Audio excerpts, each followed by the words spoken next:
1, Right. 0. It is 7 o'clock. This is the February 9th Town of Littleton Board of Health meeting. We're going to start off with a public hearing for 131 Spectacle Pond Road, a variance request by Civil Solutions. This will be a discussion and a potential vote to allow for a reduction in the groundwater offset from 4 feet to 2 feet with the use of a Presby Enviro septic leaching system. Do we have someone from Civil Solutions here? Oh, sorry, it was a different name, so I didn't know who to promote. Hold 1 second. Here we go.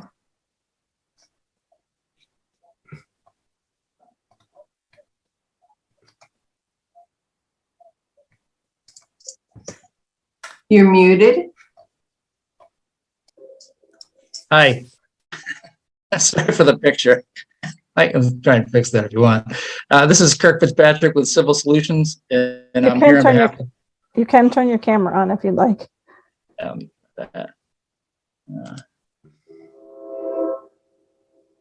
There we go. Again, good evening. I'm Kirk Fitzpatrick with Civil Solutions, and I'm here on behalf of Nick Cerullo for his property at 131 Spectacle Pond Road, and be happy to share the plan with you here.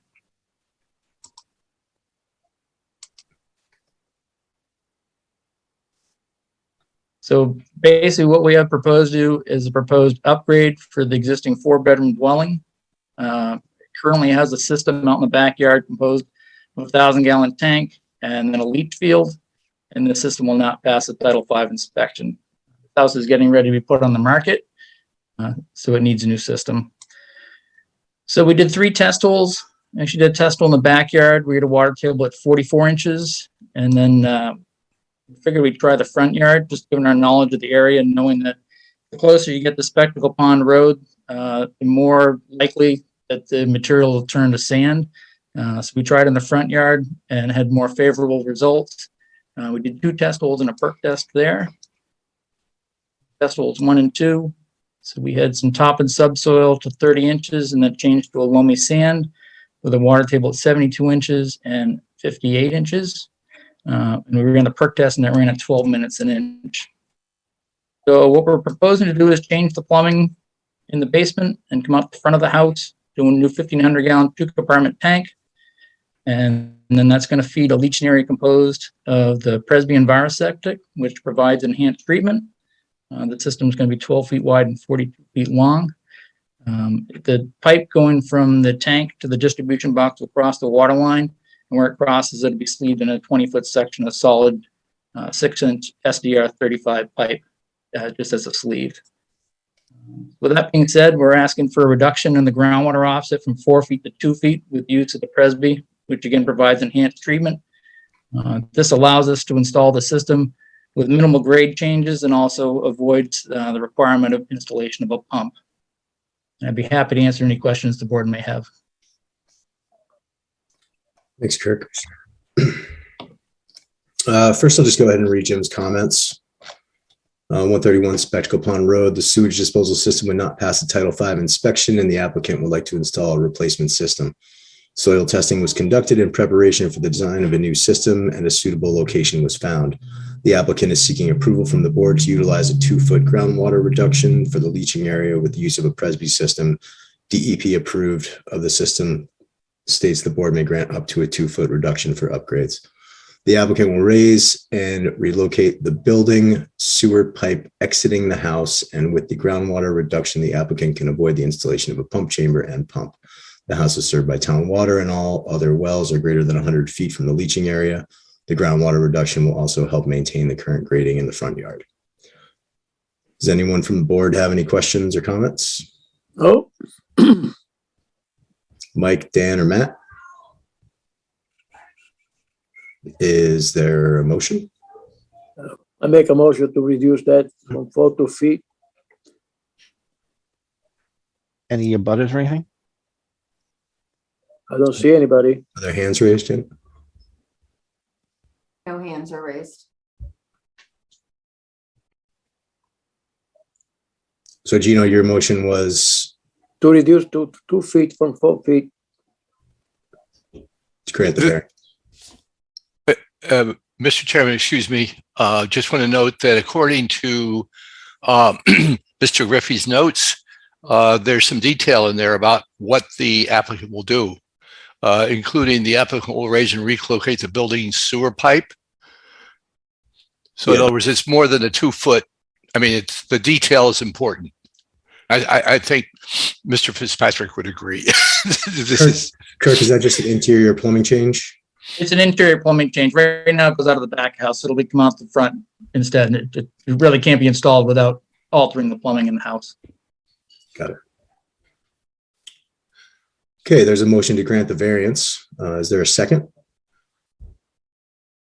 I'll second it. All right, we have a motion and a second. I'll do a roll call vote. Gino Fratelloni, Yes. Dan Kane, Dan Kane, yes. Matthew Wason, Matt Wason, yes. Mike Zeldin, Mike Zeldin, yes. and Kevin Baker votes yes. Thank you, Kirk. Thank you.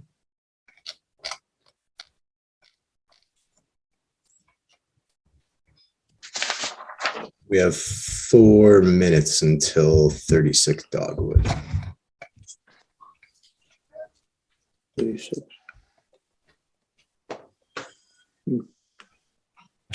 Can we talk about minutes now, or should we? Yeah, we can talk about the minutes. Okay. You can, yeah. Did everyone have a chance to read the minutes for January 26th? I did, yeah.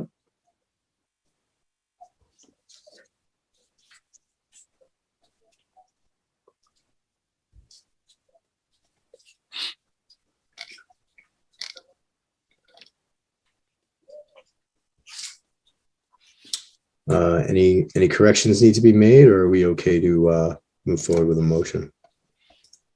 I make a motion to approve that the minutes for the 26th of January. Second the motion. We have a motion and a second. A roll call vote. Gino Fratelloni, Yes.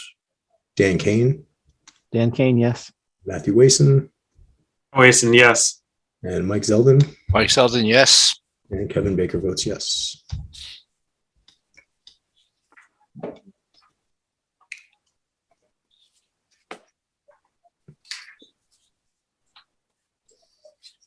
While we're waiting, are there any board member updates? Mr. Chairman, would this be a good time to indicate that we're going to be having a meeting later this week? Friday, Yes, we'll be having a meeting on Friday. I believe 5 the o'clock. agenda was posted today for a 5 p.m. meeting to discuss the emergency regulation by the Board of Health, the mask mandate. We'll be discussing potentially terminating the mask mandate or pausing it, or we'll have a discussion about that and likely take a vote on something. That's for Friday, am I correct? Yep, Okay. Friday at 5. I suggest that, remember we had the meeting on the previous meeting, that the two lady like to have their mask on their office out. And when somebody comes and knock on the door, they go to the office, they will put it on. And did you put it on the agenda? It's on for 9 o'clock tonight. Okay, good. Thank you.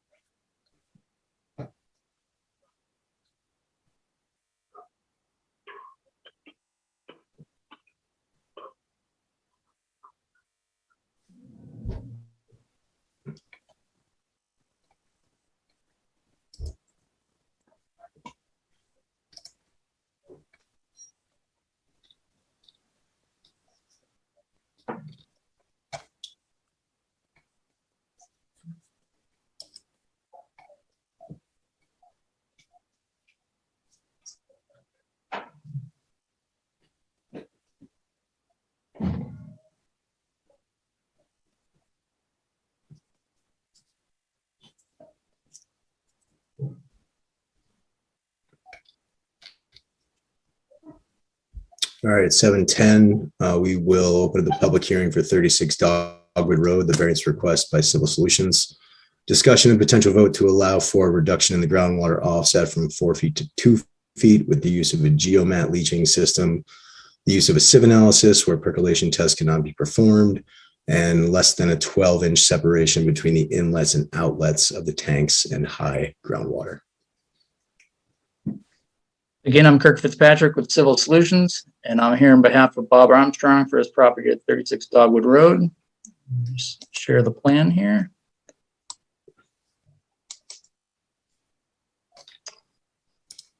Basically, what we have proposed before you is an upgrade of the existing 3-bedroom house. It's currently served by a 1,000-gallon tank up behind the house and 2 leaching pits, which are these 2 circles. The system failed a Title V inspection, and the house is going to be sold, so it's going to needs a replacement design. Town water comes in off the corner of the intersection with Dogwood Road and Washington Drive to the right front corner of the house. Right now, there's an above-ground pool and a deck area to the left of the house. It's pretty much the flattest area in the property. The property slopes up and away from the back of the house, and there's a massive 36-inch oak tree here where I'm hovering over. It would have to be removed if we pushed it further back up in the yard.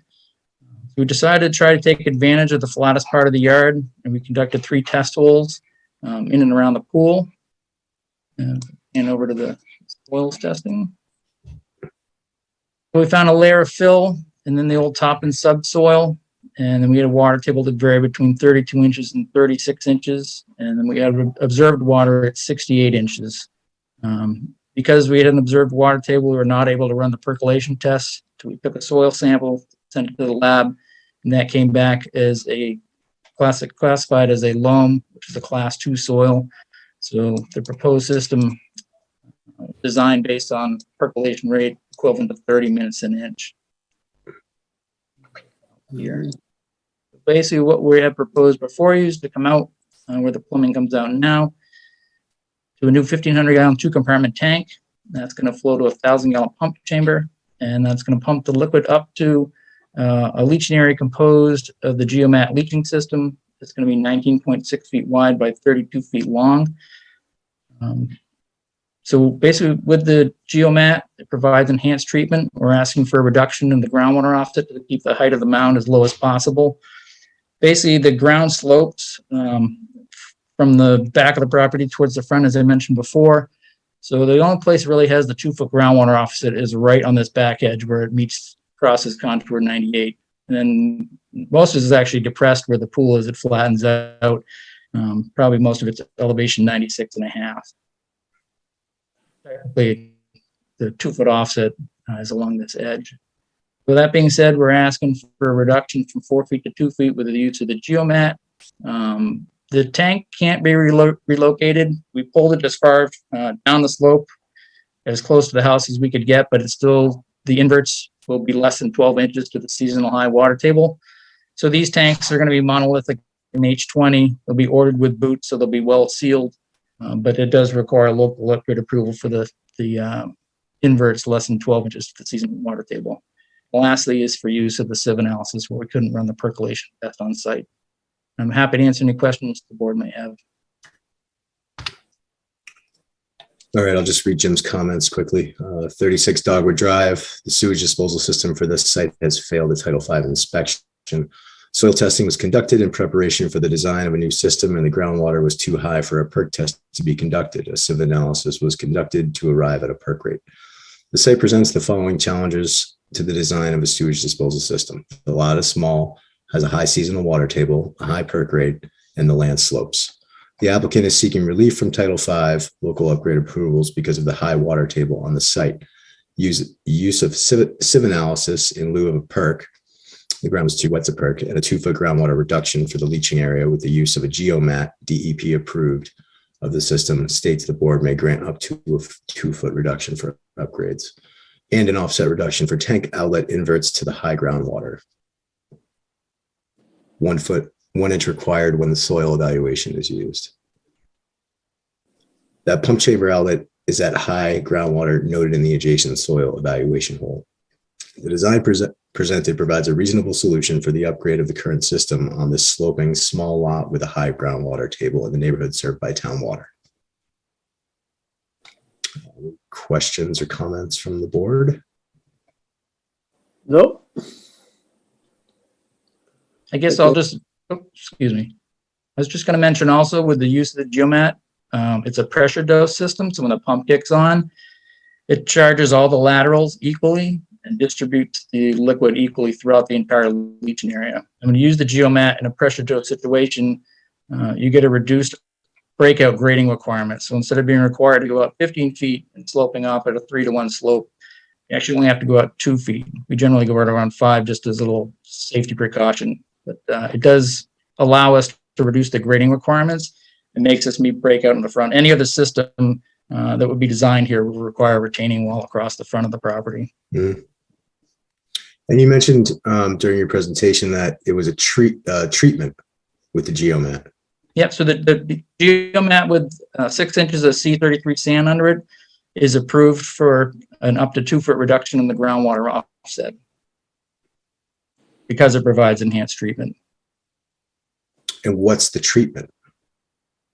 Basically, when this system is put through testing down on the Cape, they sample the liquid below that C33 sand, and it meets the same discharge requirements as, say, a jet or singular as far as clarifying the liquid. Similar to a Presby? Yes, Okay. exactly. So the Presby, when they test and sample the Presby, they take it at the bottom of the C33 sand, is my understanding. So they do the same thing in this situation where it has the 6 inches of C33 sand under it. The sampling port is at the bottom of that C33 sand. So it gets the same reduction as the Presby, Mhm. as approved by the board. Except the Presby pipes are bigger, so it's going to have a higher profile. Correct. The Presby's got a 2-foot profile, and this has about a 10-inch profile. So it's a pretty large advantage. But we'll generally use the Presby if we can make it by gravity. The geomat, we'd like to see it pressure dosed. I think it performs the best that way. Mhm. Mhm. Any further comment from the board? No, but it's okay. I'd like to make a motion if it's okay with the chairman. Yeah, please. I make a motion to give him reduction from the 4 to 2 feet and wish him a lot of luck. It's a small piece of land there, and according to the explanation, I can understand that. So your motion is to grant the 3 variances. For the 3 variances, yes.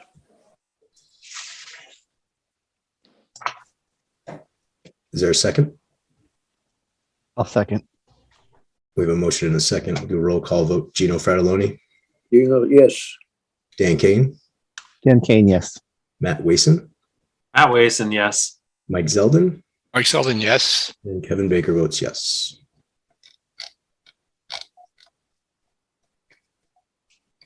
All right, 2 minutes before our 7:20.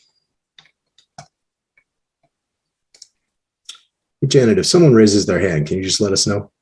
Thanks.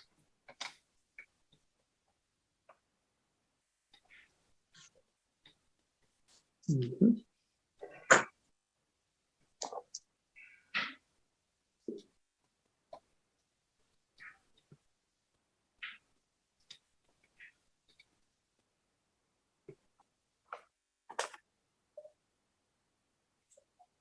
Janet, did you have any correspondence with the folks from 179 Goldsmith?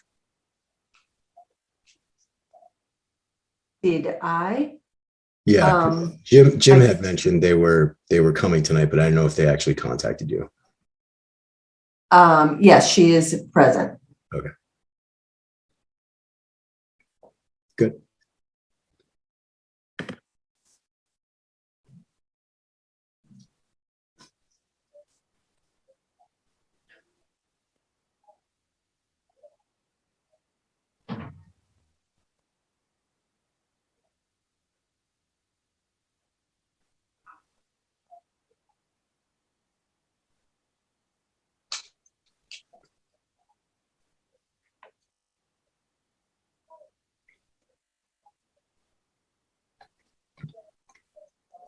All right, at 7:20, we can open the public hearing for 27 Maplehurst Road.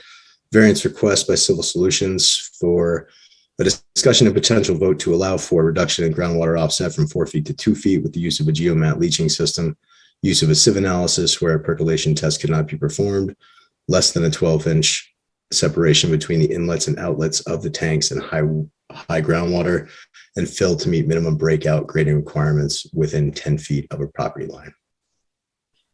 And I'm Kirk Fitzpatrick with Civil Solutions, and I'm here on behalf of Kyle Mann for his property at 27 Maplehurst Road.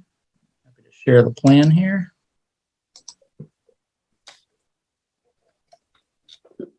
Basically, what we have proposed before you is a replacement system. Right now, it's got a 2-bedroom house, which is shown underneath here. It's got a garage in the front, and then the house is set back in this area here. To the east side of the property is a bordering vegetated wetland with an intermittent stream that passes through it. Wetlands were delineated by a wetland scientist. Wetlands 1 through 8 is shown on the plan. So as you can see, almost the entire property is within a 100-foot buffer zone. So with the existing house, we basically went all the way around the house and did 4 test holes 1 through 4. All 4 test holes showed popping subsoil and it changed to a sandy loam, and we had a water table at 16 inches. These test holes were done in December right after we had a lot of rain. So groundwater was pretty much at the same elevation as the estimated seasonal. So we took a soil sample, sent it to the lab, and it came back as a sandy loam. It's a class 2 soil. So the system, based on that, is designed on an equivalent percolation rate of 30 minutes an inch. The existing house is in pretty tough shape, and it's on record as a 2-bedroom. What we're proposing to do is replace it with a new 2-bedroom house, and that we're going to come out from the back of the new 2-bedroom house to a 1,500-gallon 2-compartment tank, and that's going to feed to a 1,000-gallon pump chamber, and that's going to pump up to a leaching area composed of the geomat leaching system. It's going to be 35 feet long by 12.9 feet wide. Kind of limited where we can site the system. We wanted to stay completely outside the 50-foot buffer zone, which I'm kind of tracing over here with the cursor. And the water line comes in the front. The driveway will also be in the front left corner of the lot. And right now it's got a gravel drive that comes into the front of the garage over in this area here. So with that being said, because of the limited area, it is proposed to have a retaining wall around the leaching area. And let me zoom in a little bit here so you can better see it. So the retaining wall will come off the corner of the house, wrap around the end of the system outside the 50-foot buffer zone, and then go along the rear lot line. But we set it in about 4 feet from the back lot line. And then at the base of the wall, we're proposing to put a stone recharge trench to basically catch any water that runs off the system, and direct it down the lot line and stay on the property rather than go over the lot line towards the rear.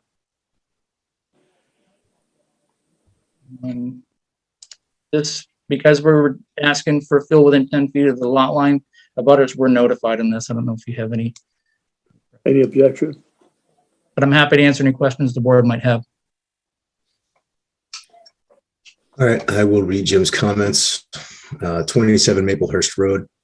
The sewage disposal system for this site would be in failure based on the criteria in Title V. It's likely the existing system is in the groundwater. The applicant is proposing to demo the existing house and replace it with a house of the same number of bedrooms.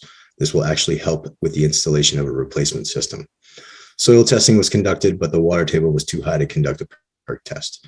The site constraints, high groundwater, high perk rate, small lot, and wetlands make it difficult to design a replacement system, and the applicant is seeking relief from Title V and your regulations. The applicant is proposing the use of a geomat leaching area. The system has a low profile, which will help the system grading. DEP approval of the geomat allows Board of Health to grant up to a 2-foot reduction in the groundwater offset upgrade to failing system. The area is served by town water. Given the number of constraints on the lot, and particularly the extensive wetlands, I would recommend the board require a treatment tank, jet, fast, singular, etc., to replace the septic tank. This will provide a better treated effluent before it is discharged to the leaching area. Any questions or comments from the board? Yes, Mike. I don't have any question. Oh. I have a Let the question. Excuse me, Gino. Go ahead, Mike. Sorry. Mr. Fett, there's a reference here in Jimmy Griffey's that I'd like you to sort of point out where it is. Just so to work it in, we will probably have to require a treatment tank of the spot that mentioned. Could you just point again where that is on your diagram? Well, actually, we don't have a treatment system proposed other than the geomat, which provides enhanced treatment. What we're proposing is a conventional 1,500-gallon septic tank, 1,000-gallon pump chamber, and then the leaching area with the geomat, which is going to be pressure dosed. And the geomat is approved for up to a 2-foot reduction, as the last one we just went over. We've never been required to provide enhanced treatment situation like this. We've done it before where we were less than 50 feet to wetlands, but we're over 50 feet to wetlands, and that is the state code and Littleton's code. So I'm not sure why Jim's think that's appropriate in this.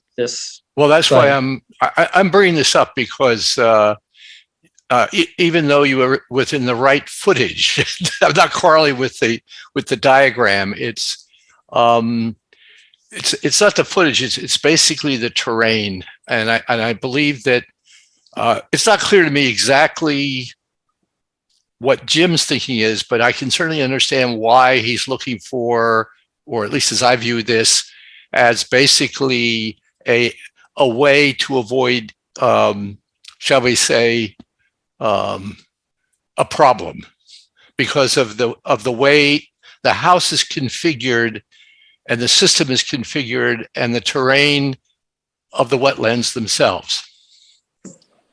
So, I mean, it is, it would not be inconceivable that we would, shall we say, advance this concept that he has for a faster singular to be added to the system to assure that basically that this can address the problem for the owner without running into difficulty in the future. Recording in progress. Gino, can you mute, please? Yeah, 1 second. Any other comments from the board? I guess I'm sympathetic to Jim's concerns, but the geomat is approved for a 2-foot reduction, up to 2-foot reduction with the board's approval. And it's been shown through its testing and through its permitting to provide that's the same clarification of liquid before it gets into the ground. And if we were within 50 feet of the wetlands, I could see that being required. But where we meet the state offset, I don't think it's necessary in this situation. I think it's going to be a large added expense. And it also, the drawback, the biggest drawback with any type of the system is it has an operation and maintenance contract that goes along with it, which is going to be an encumbrance to the new homeowner. And if they don't maintain it, they're not gaining anything by having that installed. Well, I'm confused because we just talked about the geomat being a system that treats the effluent, given that 6 inches of sand underneath the leaching area. So it seems like it's already getting the treatment. It's just not getting it before the leaching area. It's getting it after. That's correct. Yeah. Essentially, you should be getting the same liquid going into the ground once it reaches that interface, whether you put in a jet, or you put in a fast, or you put in a geomat. You're almost putting a double system in by putting the jet in front of it. And again, I can see it if we were on top of the wetlands, but we're not. And it does. What's the slope down to the wetlands there? Was it 2 feet? It's actually fairly gradual. So in the back of the house here, the existing grade's 100. Down in this area here, it's 99, and it's 98 down in the wetlands. So it drops 2 feet in 65 feet. So it's fairly flat. You're not going to get a lot of runoff there.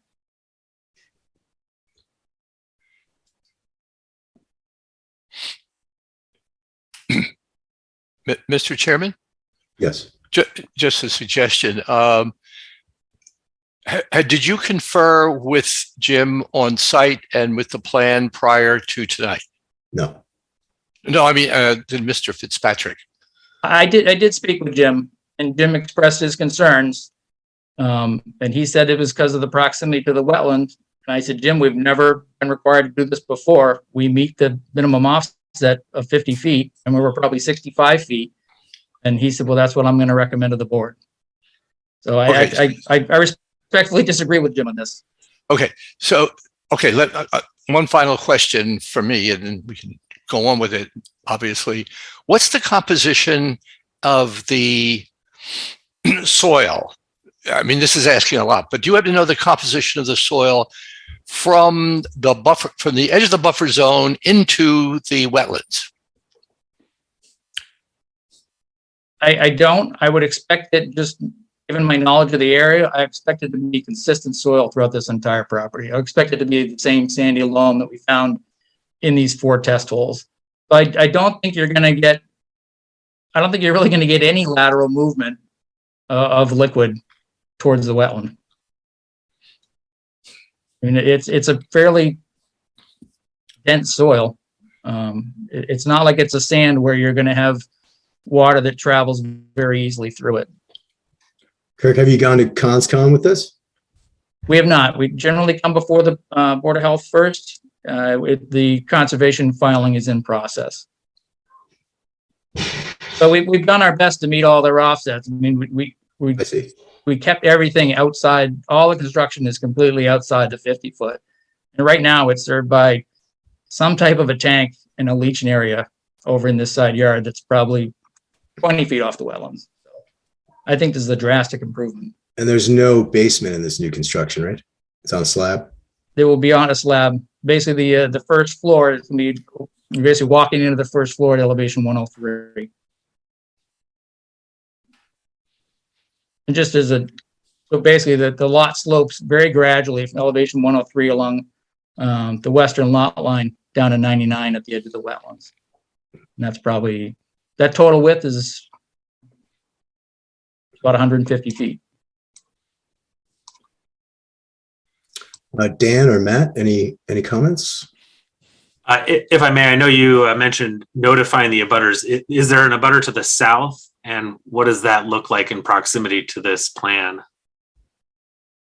Actually, they have a fairly large raised system over in this area here, and the house is generally in this area. Just take a quick look at the GIS.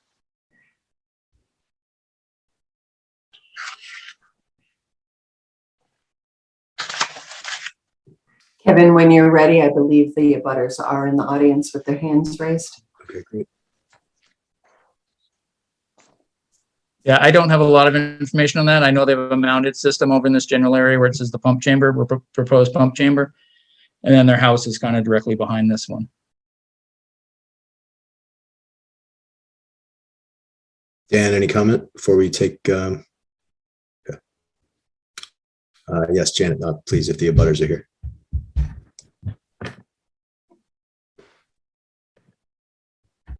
You're listed as 3 people. You can speak. Hi, yeah, there are 3 people here in the home. We're at 25 Maplehurst. This is Eileen Wiedegartner, Pat Robinson, and Ian Wiedegartner are all here. As Eileen Wiedegartner, I'll come out with some of the questions I have. One, this is a wet area, so we are generally concerned. We have the people to the south of Marianne, and that land is raised behind us, or we're on 27 Maplehurst. That land is raised behind us. So I want to know, in this new septic area, there are a few things that are unclear to us, like how far above ground, at the ground level that we typically see right now, is this system, and how much buildup will there be for us?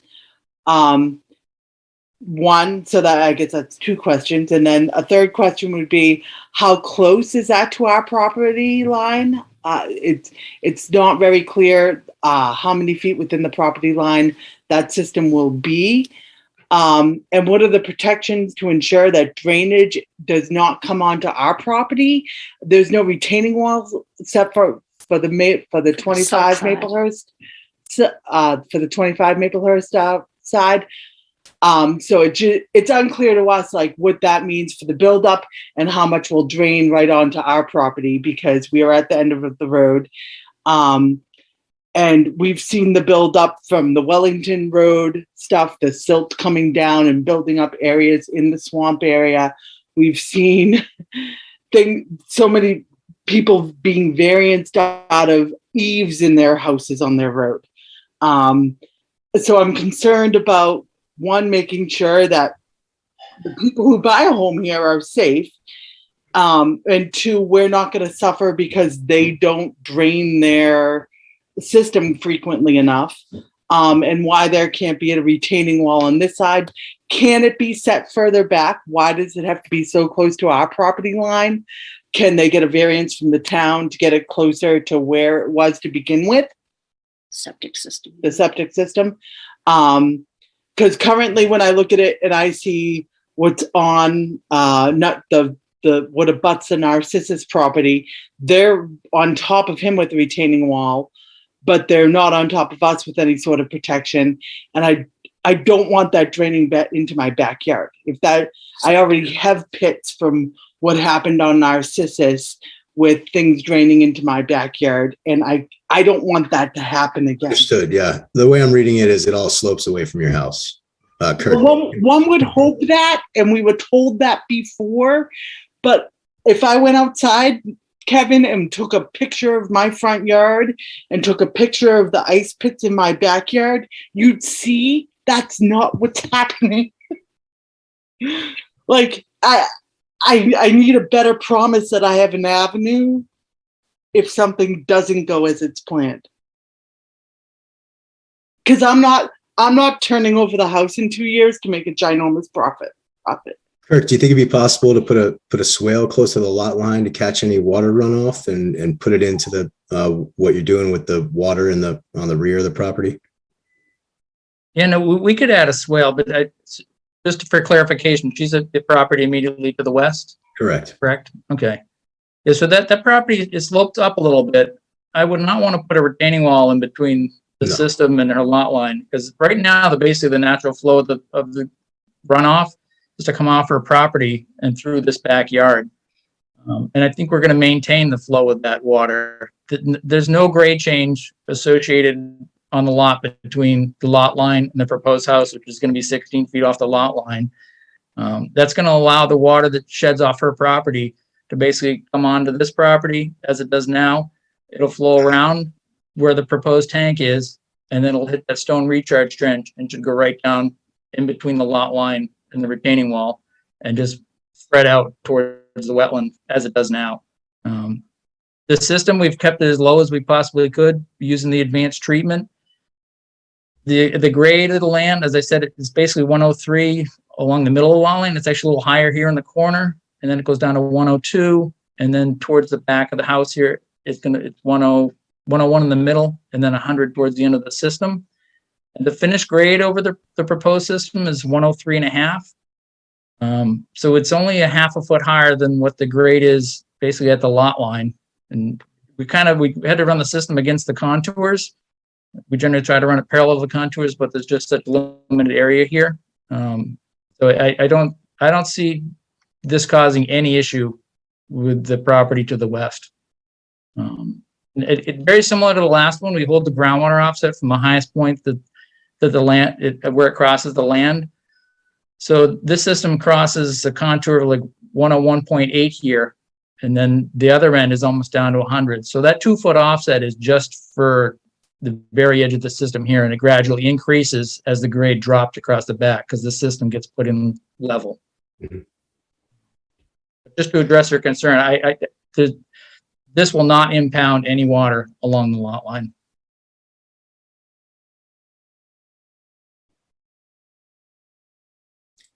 Does that help? Does that answer your question? I think you took it. Yeah, there you go. I appreciate where you're coming from, and I understand the gradient factor difference. Part of that was because my father built this house, and he was an engineer, and he put in tons of sand before And any of it was gravel. ever built. However, when I do walk out because we have an embankment room, when I do walk out the basement, we're pretty level with that property. I'm just worried that it's all going to come down if I don't get some sort of assurance that that's definitely flowing away from me and people are willing to show me how that works. Like, I just want to, I don't mean to sound, selfish and self-protective. I don't want the swamp ruined. I don't want those wetlands ruined. But at the same time, I don't want to land up with 2 inches of water in my basement because I wasn't willing to protect myself. So Kirk, I think that if you just add in for a little swale there, maybe with some gravel or something, and just direct that water to head south and then hit in that recharge trench, that should solve any of her concerns. I'd be happy to add that. I mean, it'll give the water a little more direction to go. It's all wrap that 103 contour around the side and back into this 103 to catch any water off this corner and direct it around the back of the wall. Thanks. You're welcome. Any other comments from the board members or public with their hand raised? Mike, go ahead. Yeah, I'd like to suggest that it's sort of unusual not unusual, but it's noteworthy for me that Jim Griffey generally doesn't make recommendations unless there's some thought given to it, whether it exists in the regulations or not. He's responsible for basically Title V and public health here. So I would like to have a little bit more information from both Mr. Fitzpatrick and Jim. I think it'd be a good idea for them to have a conversation, not simply have a quote disagreement, because someone's going to build a house here and there are people going to be here.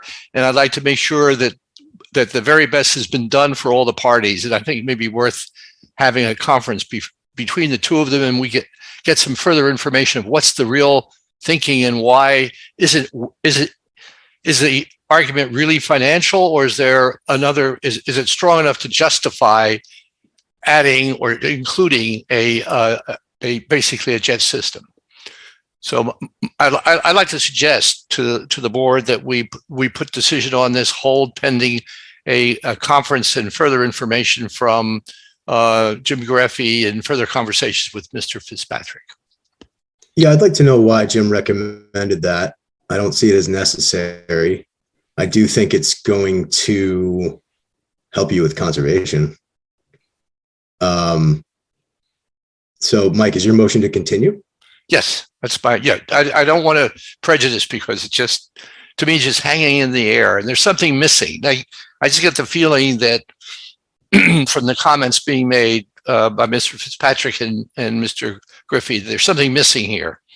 And what I'm reading in here is there's something of some importance when he specifically mentions, and maybe I'm misreading it, the proximity to the wetlands. There's something going on here that isn't crystal clear. Let's put it that way. Yeah, I'm sure if Jim were here, we'd be able to figure it out really quickly and get this thing approved and move on, but he's not. So, yep. Janet, do we have any more hands raised? We do. Melissa Mann.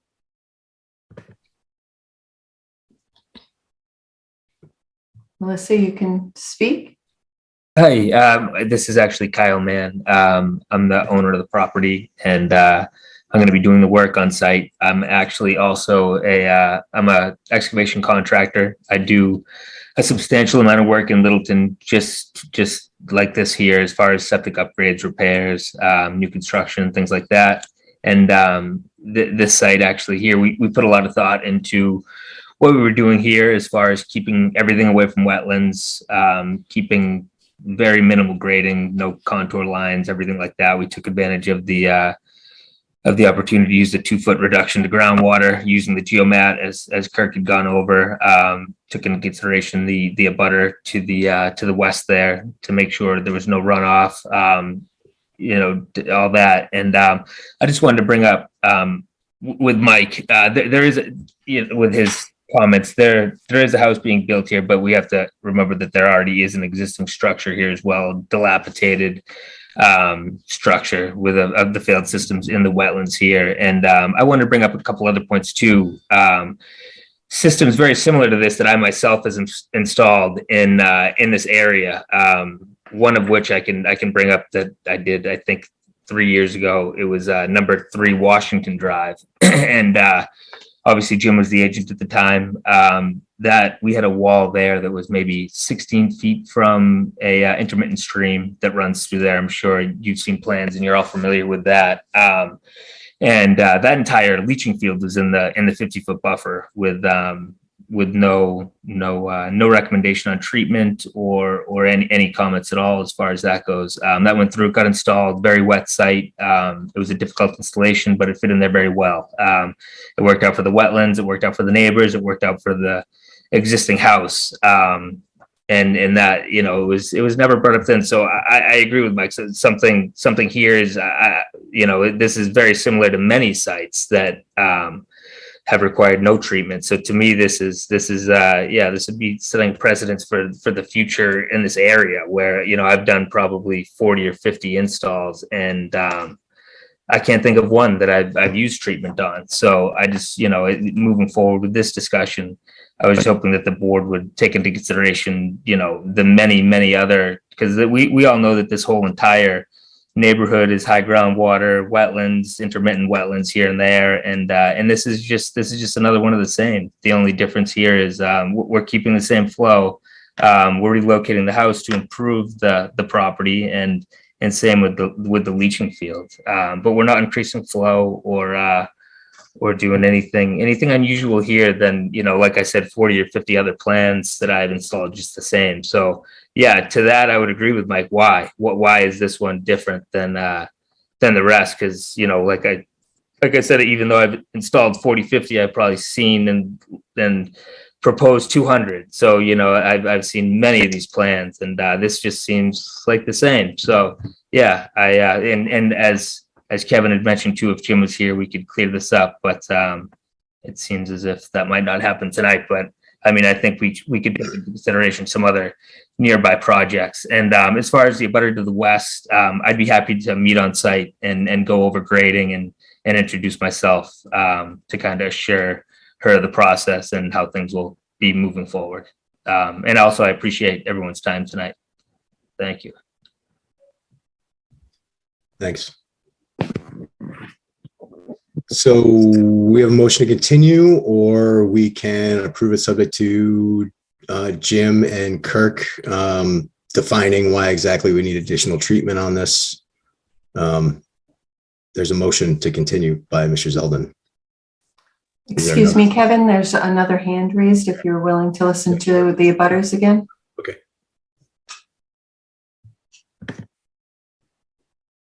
You can speak. Hi, yes, it's Eileen Wiedegartner, 25 Maplehurst Road. I would like the motion to continue so we can further talk about this. I just, you know, I'm a neighbor. I'm not going anywhere. I've seen these houses flip 1,000 times in my neighborhood itself. I'm not going anywhere, and I would like the opportunity as a longstanding citizen to work with people. I understand how wet it is. I understand that people want to build. I understand all that. I just want to make sure that the people who live in the area aren't necessarily, I want to make sure that none of us, including Jerry, who's not here, who's the property owner to the south, isn't negatively impacted. He's on Narcissus. There's constantly water flowing down that road from drainages that aren't going well. And the Board of Health, that's not Littleton, but it's the general one, hasn't answered any responses and told us we should sue if we don't like it, which means money. So, like, I would like something to, before this starts, because the structure doesn't exist yet. And I appreciate what Kyle was saying when he said, yeah, there was a property there and there is a property there. And, you know, that's a small property. It's not going to be, I'm sure the property that they're putting up, even though it will be 2-bedroom, will be significantly larger than than the bungalow that exists there now. I want to make sure it goes well. I don't plan on going anywhere, so thank you. I want to make sure it goes well. I guess I I'd believe ask you to continue for that, so that we can come together and, make sure no one gets left out in the process. we do have a motion to continue. I haven't heard a second yet, but I do suggest that you take advantage of Mr. Mann's offer and meet him on site. Go over your concerns with him, and hopefully that can happen sooner than later and before our next meeting, February 23rd, so we can hash all of this out. I second the motion for continuance. All right, we have a motion and a second for a continuance. Dan Kane, Gino Fratelloni, you're back. Yes. Dan Kane, Dan Kane, yes. Matt Wason, I'm wasting yes. and Mike Zeldin. Mike Zeldin, yes. So Janet, will that be February 23rd? February 23rd at 7:15 PM. So Kirk, you'll just talk with Jim and see what the reasoning behind that additional treatment is? Yeah, I'm happy to talk to Jim about it. Okay. Absolutely. Thanks. All right. Thank you. Have a good night. Thanks, Kurt.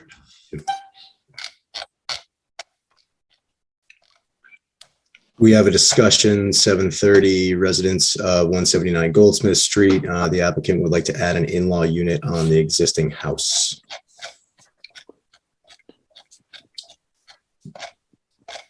She's coming. Here she is. Nicole, you can turn on your video and unmute. Hello. Hi. So I can share my screen. I have two drawings that my husband and I created in regards to the house at 179 Goldsmith Street. So I can just share that now.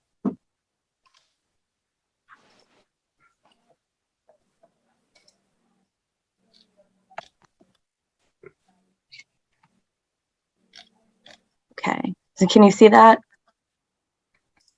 Yeah, we see it. Okay, so this is just a rough drawing that my husband and I created. We're hoping to utilize the accessory apartment bylaw in order to create this space for my parents to age in place. My parents have lived here for nearly 38 years. They've lived here quite comfortably. It's a modest sized home. But they are elderly and no longer able to live here alone and care for the house. So we would like to add in this in-law apartment in order for them to stay here safely. They had a septic system replaced in 2003, Title V. And when that was approved, they had a variance that said on it, no additional square footage is allowed in the home. And so when I spoke with Jim Greffy, he said that I should attend this meeting to see if there was a way around that. Your existing system is for a 3-bedroom home? It's for a 3-bedroom home. So the home right now does have 3 bedrooms. But what we'd like to do is knock down a wall between 2 of the bedrooms and relocate that bedroom to the in-law apartment. And have you gone to the ZBA, or is this all preliminary? No, this is all preliminary. You're my first stop.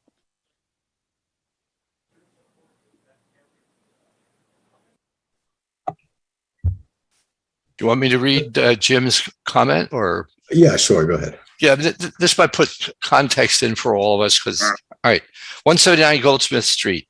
The sewage disposal system for the site was installed in 2003 to replace a failing system for the existing 3-bedroom single-family house on the site. The lot is small, and given the other site constraints, high perk rate and high seasoned groundwater, the replacement sewage disposal system required the approval of a number of variances to the Littleton Board of Health Regulations and Title V. See attached list. There's a list. The permit for the replacement system noted no additional square footage was allowed in the dwelling. I have reviewed the proposal for the in-laws apartment, and I have the following comments. 1, additional living space is being added. Number 2, the use of the property will change from a single family house to a multi-family house, and Title V requires the use of 2-compartment septic tank for uses other than a single family. Do you have a copy of this plan? I'm sorry? Keep going. Sorry. I'm sorry, yeah. based on the site conditions and variances granted for the installation of the existing system, I cannot recommend the board approve the addition of the in-law apartment in this dwelling.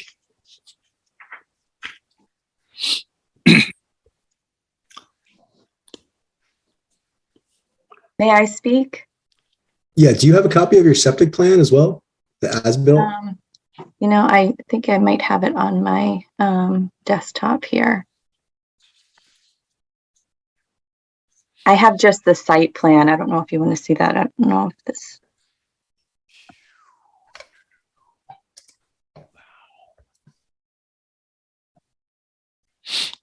Is this helpful?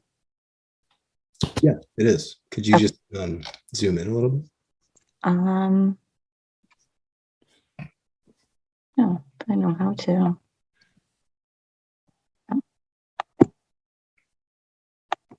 Plus sign up above, Nicole. Yep. Plus minus top center. Oh, sorry. This is in my way. Hold on. So the septic system's on the complete opposite side of the proposed addition. Right.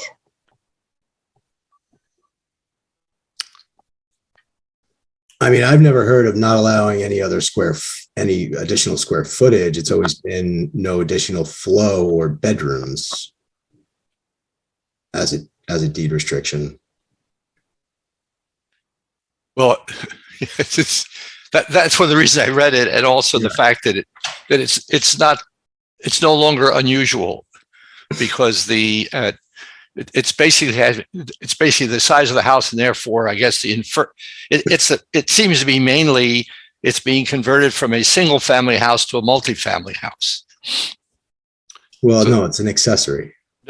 No, what I'm not arguing. Yeah, Okay, the point he is making here is the use of the property will change from a single family house to a multi-family house. And Title V requires the use of 2-compartment septic tank for uses other than single family. So he's got that. You only have a single compartment tank? Yes, correct. Do you know how many gallons? I want to say it's 1,200. I honestly don't know. It's 1,500. I forwarded Jim's comments today. If you scroll through, it has the septic permit on it. Yeah, I saw it. Yeah.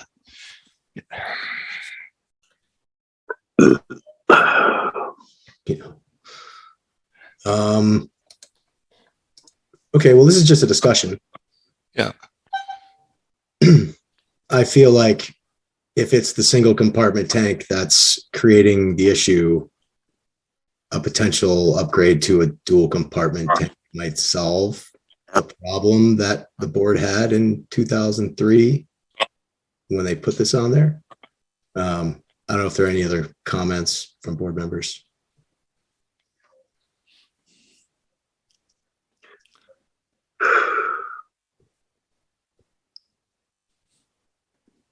We can check with Jim to see if installing a 2-compartment tank where the existing one is now may solve the no additional square footage issue.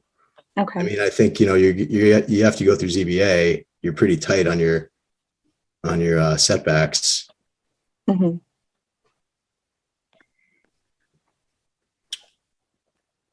So that would be my question to Jim, because you're eliminating 1 bedroom and adding it somewhere else. Right.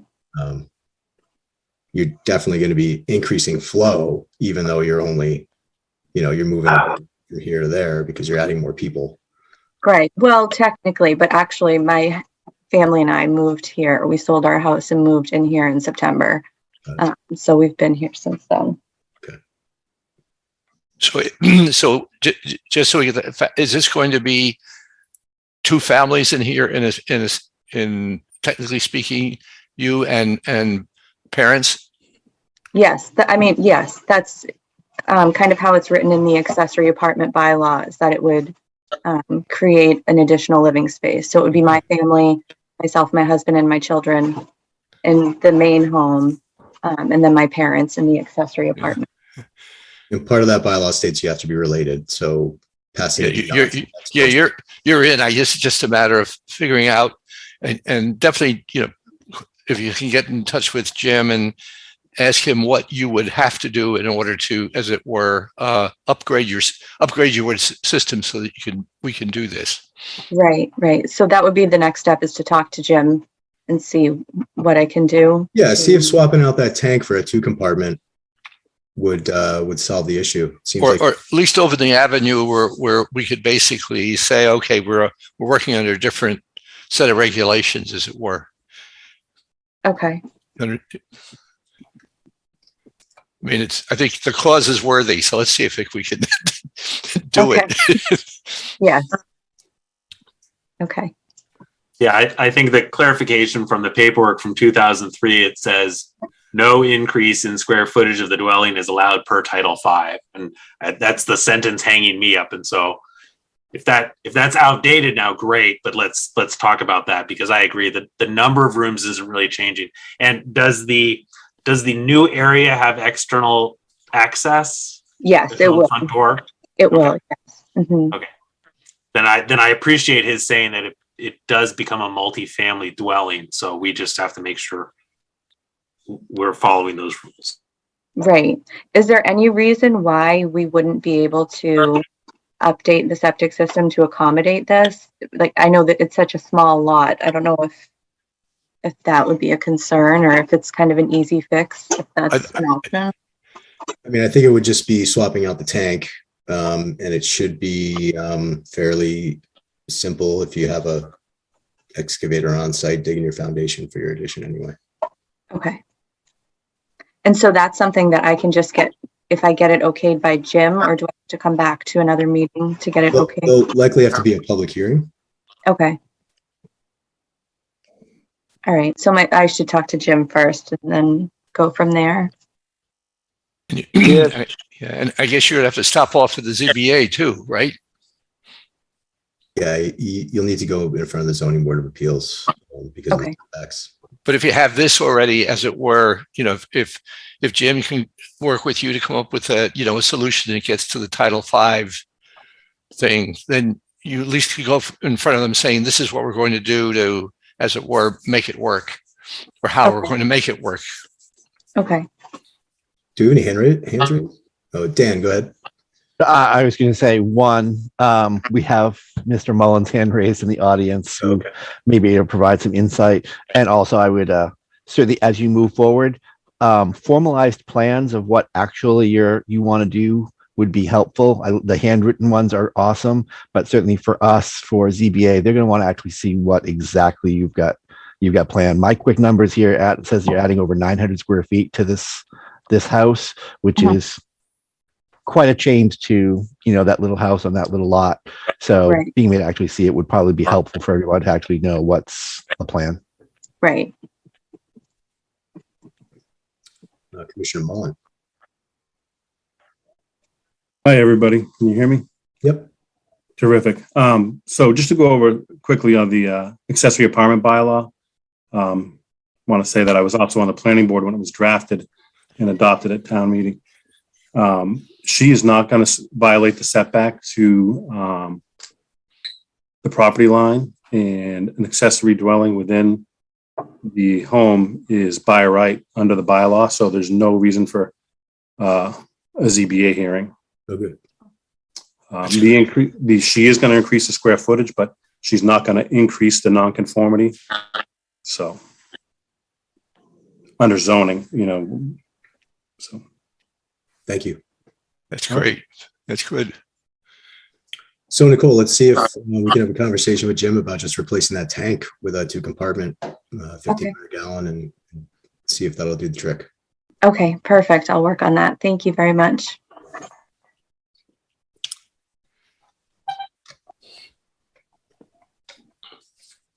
Very good intention. So are we ready to move on to our next? We have a 7:45 COVID update.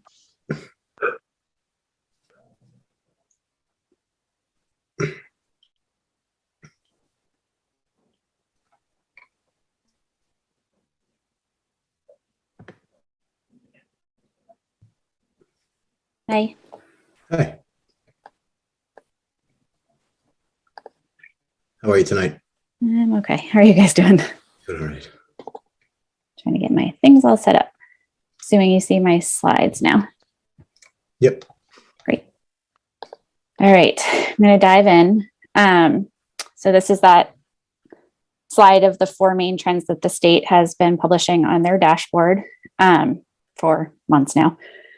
Cases continue to decline, and the current level is about where we were in late November, keeping in mind that this does not take into account any positive cases that are found on at-home rapid tests and not reported or followed up with a PCR. Test positivity is in decline. It's now around 4.1%. Hospitalizations are also declining, now about 1,500 a day. That's similar to where they were around the end of December.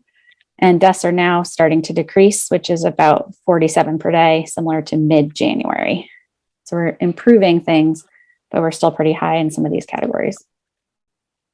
Looking at cases by age group, the rates have been trending lower for all age groups, and they're now back to about where they were in mid to late December, depending on which 2-week period we are comparing to. So that was about when Omicron was taking off. So we had this Delta surge and then the Omicron on top of it. So we're kind of back to that level of where we were mid-December. Again, the same age groups, 5 to 9, 10 to 14, 0 to 4, and 15 to 19 have the highest rates. All of them over 2,000 cases per 100,000 people in the last 2-week period ending January 29th. I'm going to look into some hospital data because I think this is an important health services piece that we should all keep in mind. So this is the hospital data as of today. Hospitalizations are now trending lower. Last 2 weeks ago, it looked like it might be cresting. We're definitely on the downward trend, which is great. Like I said before, 7-day average is just under 1,500 people in the hospital each day. And that same amount since the end of October, mid to end of October. The ICU and intubation numbers are also trending lower, which is another great sign. And those levels are actually close to where they were in mid to late December as well. So they're coming down on the same kind of pattern. And this is that new report that's the DPH is publishing about splitting the hospitalizations by incidental COVID versus primary COVID. And the state has been defining primary COVID from based on receipt of dexamethasone, which is a steroid used especially for inflammation involving the lungs. So that's a very, very narrow definition to capture primary COVID. But at the proportion, so that you can see that the number of hospitalizations have declined since January 13th, when this data was first starting to be collected, which is awesome. It's about half of what it was a month ago. But the proportion of primary versus incidental COVID has remained about 50%, 50-50. So that hasn't changed. And then one of the key things that I think we've all felt over the last month was that health services, access to it, the hospital capacity issues. So bed occupancy remains high, but it has shown some improvement over the last week or so. 92% of all medical and surgical beds are occupied right now, 83% of ICU beds. I haven't heard whether hospitals have resumed elective procedures yet, or if the National Guard's still helping them out. So it's still unclear to me whether staffing issues are continuing to be an issue in our hospitals and what services they can provide. And this is the first time I've actually shown this data. This is the Boston Wastewater Biobot measurements. So this is the amount of COVID that is found in our sewage that comes out of the city. This is actually a good form of surveillance. This is data that, because it's not everyone goes to the bathroom and it gets flushed through the sewage, it actually is a good way of getting an idea of what COVID looks like without the impact of, sometimes we have testing access issues or reporting issues, and this kind of takes that out of that equation. So this data tends to be an earlier signal than the other types of metrics that we've been talking about all these times. So this is about when The sewage numbers tend to go up a week or two ahead of the case numbers, which go up, and then the hospital numbers and the deaths, so are the lagging indicators. So this is like one of those early signals, about 1 to 2 weeks before cases will start showing up. So at this point, the wastewater measurements in Boston are similar to what they were around the end of November, which is right where I just said our cases were about the same level. So this continues to support that we're on a declining trend, that we're in a couple weeks from now, our case counts will be even more improved, that we're, trending in that downward direction. So I do think this data is going to become something that it's really important to watch in future, to get a feel for future trends, just because this isn't impacted by changes in testing, at-home testing versus laboratory testing, things like that. So this is something just to keep your eye on. So if this starts to go up again, it might be an early indicator. People might want to change personal mitigation strategies. Okay, so looking into Littleton, so tomorrow's report will come out, but for last week and the week ending January 29th, there were 131 cases reported. Jim provided a sneak peek this morning and reported 75 cases, which again, that decline is similar to what we were seeing over the state over the last week. So that is a good, consistent piece of data. And again, this 2 week period for here in Littleton puts us right back where we were around the 2 week period ending December 25th. So again, mid to end December is where our cases currently are most similar to. And then if we convert that to an average daily incidence rate, Littleton's rate is now about 96 per 100,000 in the last 2 week period, which is continuing that downward trend. And we're trending in a very similar pattern to the neighbors around us, the county and the state. So we're all kind of in that same range. Test positivity, which again is that number of positive tests over number of tests conducted, also trended lower. Here in Littleton, we had, as of last week, and I'm sorry, I just realized that my graph didn't update correctly, but the test positivity was 10.6%. So still just above that 10% threshold where we know we are missing cases. There's more cases in the community than are being recorded in this data, but it's better than where it was a few weeks ago when it was over 20%. And again, all of the areas around us are also trending lower in a similar range of test positivity. So there's a lot of consistency in the data I just kind of summarized for the state and our local data in the areas around us. So cases are starting to come back where they were mid to late December. We're still above, where we would like to be in terms of, because there are still a lot of cases happening before Omicron hit. But we are trending lower, where these reductions are somewhere in the range of 30 to 40% a week at this point. So we hope that continues to trend down as rapidly as it has been recently. And so in a couple of weeks, if that continues, we should be in the same place where we were in mid to late November instead of into mid to late December. So like a whole month earlier, if you will. Hospitalizations are improving. Hospital capacity looks like it might be improving some. The more time we give cases to go down, the more breathing room hospitals will have in terms of their capacity. And deaths have started to decline too. So the further we let cases come down, the lower the deaths will come down. So there are lots of signals that saying things are getting better in our state, which is great. But at the same time, the state is telling me there's still a lot of COVID in our communities. And so we're in that period of, we got to take care, but we should be hopeful, if you know what I mean. And then speaking of consistent data, when you look even into a smaller group here in Littleton, the schools are also reporting declines in cases. This is the updated as of today.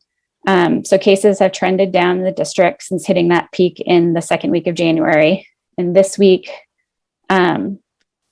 and actually the cases have declined week over week for the last 3 weeks for the high school, the middle school, and Russell Street.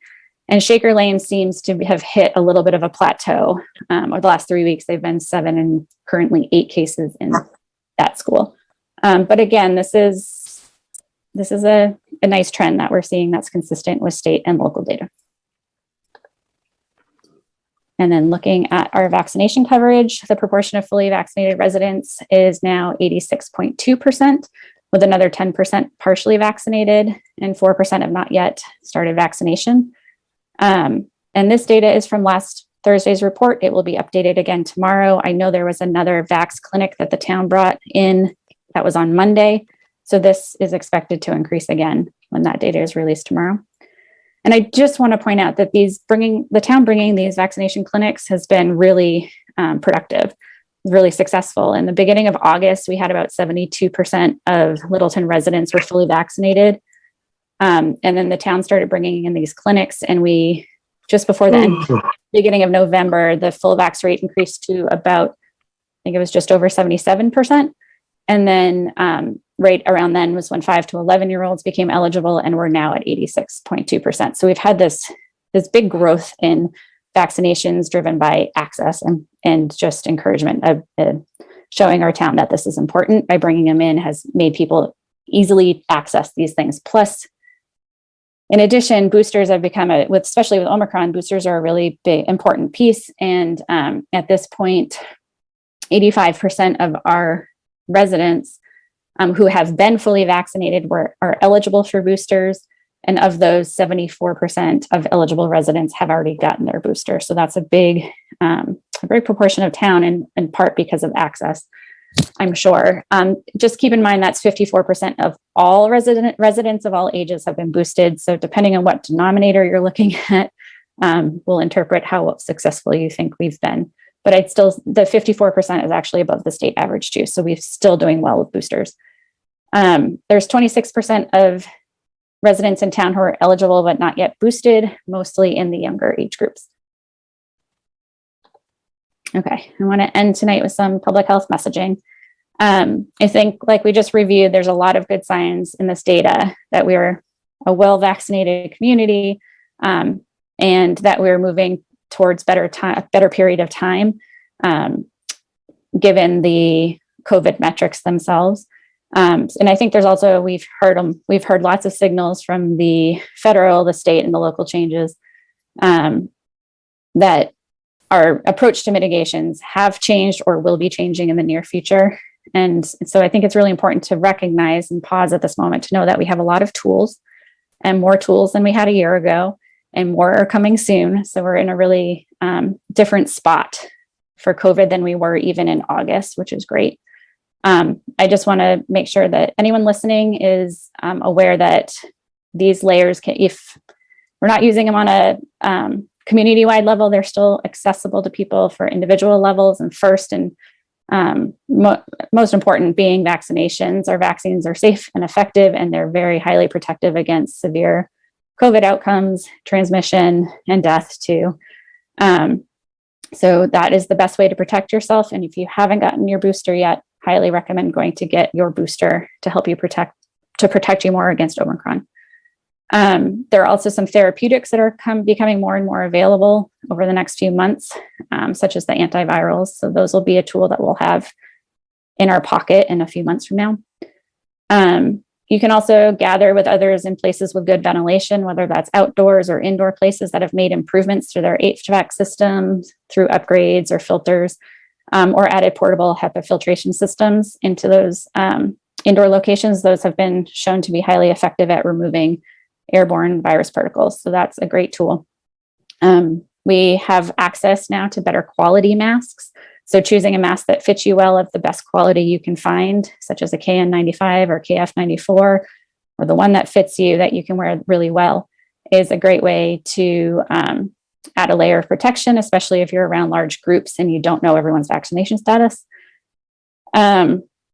So the suggestion is definitely to wear the best quality and fit mask as you exit isolation.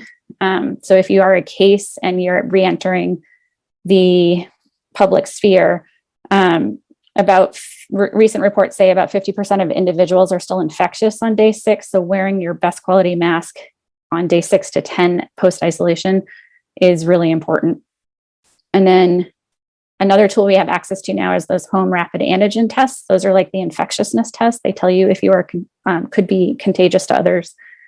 So those are really quick, easy at-home tests that you can do if you have symptoms and you don't know if it's COVID, if you have a known exposure, and you just want to make sure that you're not going to pass it on to someone else, or if you're ready to exit isolation and you want to know if you could be contagious to others. So that's another good time to use those. Those are positive when you're contagious and negative when you are not contagious. And you can use that test to at the end. You don't want to test after becoming a case. You don't want to use a PCR again for a period of time, because that will pick up small amounts of genetic material. But those rapid at-home antigen tests don't have that amplification process. So they are a good tool to use for this question about whether you're still contagious at the end of isolation. And so really, we know these tools, we know how to use these tools, we know these tools work regardless of the variants. So, and they all help to reduce spread or help protect others. So just like a dial, if when cases are going up and community spread is going up, we need more of these layers. And as things come down and our community levels get lower, we can pull back on these a little bit.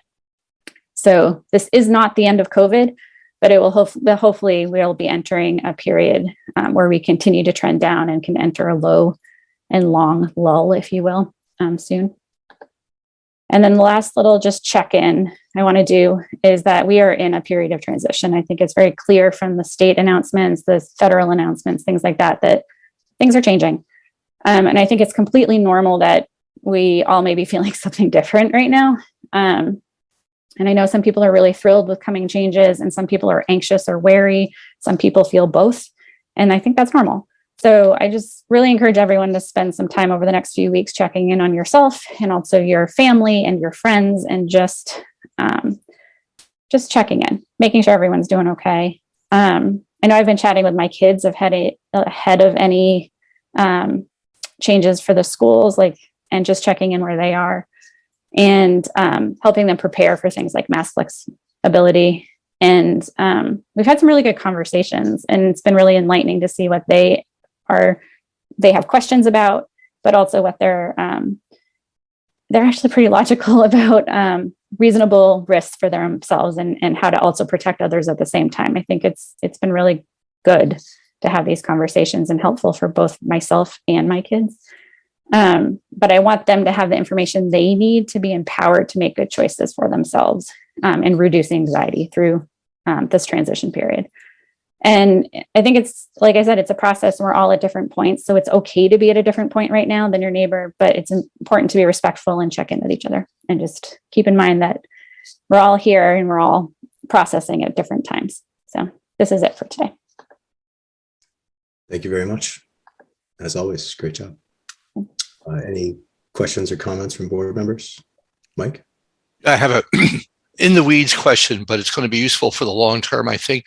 Have you had an opportunity yet to do your own, I call it calculation or matching, between the signals obtained from the Boston sewage measurements of the viral titer coming from Boston, and very frankly, the kinetics of increase in the markers for disease here in town?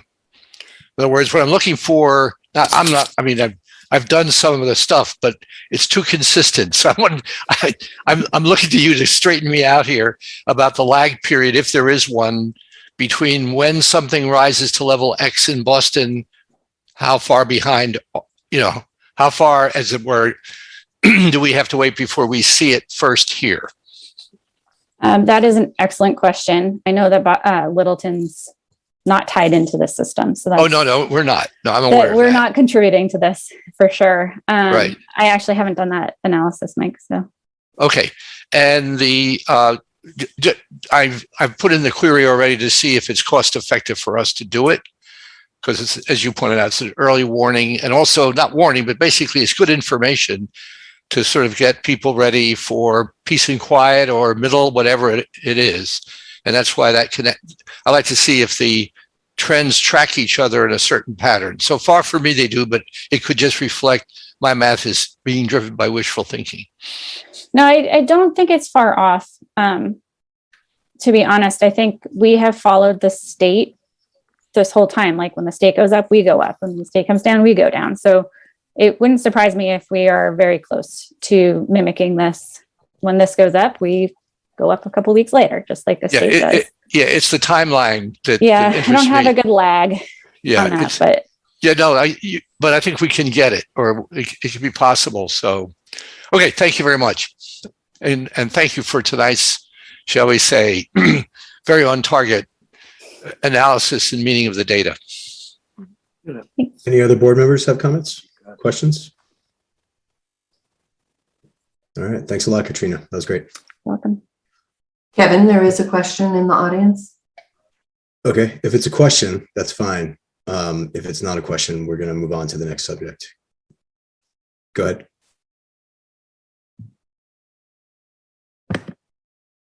Matthew Ridge. Hi, Matthew. Do you have a question? Sorry about that. 320 Matthew Ridge, 325 Great Road. Yeah, I have a question. With what Governor Baker has said this afternoon or within this week, as well as what's happening on the federal side and several towns around us, such as Billerica and a few other towns, removing mask mandates, have we have any consideration about that as of yet? We have a meeting on Friday at 5 p.m. We announced that earlier tonight. It'll be posted. I think it's already posted with the agenda to discuss that. So we have an 8 o'clock. 8 o'clock. Public hearing and vote, mask option program at Littleton Public Schools, Dr. Clenchy and Lynn Snow. A, to consider granting a waiver to implement indoor mask flexibility to Littleton Middle School, as well as the other two schools. Once a DESI waiver for mask flexibility has been granted, I don't know if that's a moot point at this juncture. B, requirements for indoor mask flexibility to be offered to all staff and students, regardless of vaccination status. And C, posting COVID prevalence rates on the Littleton Public Schools COVID dashboard, which I saw they did, and that's awesome. Hi, Dr. Clenchy. All right, Kevin, actually, before we dive into that, I was going to say, could we have a short recess before we continue on our long agenda right now? Sure. You want to take a minute? Couple minutes? All right. Dr. Clenchy and Lynn, just give us a couple minutes. Sure, sounds good. Matt Hunt is with us as well. Oh, great. Thank you. We'll be right back.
Oh, boy, boy.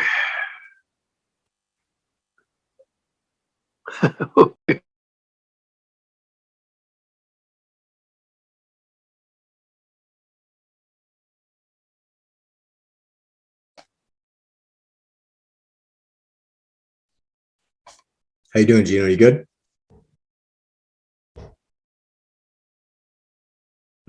Gino, you okay?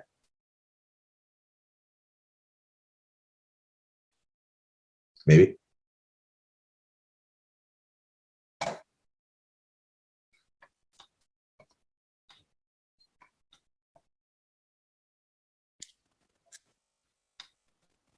Can't believe it. Gino, can you hear me?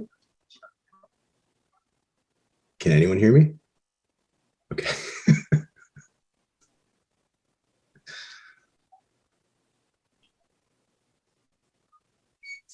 Gino, can you hear anybody?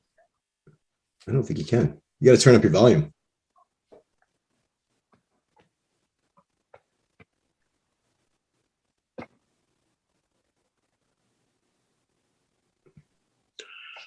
My volume is all the way up there, so I don't know. I cannot hear you guys.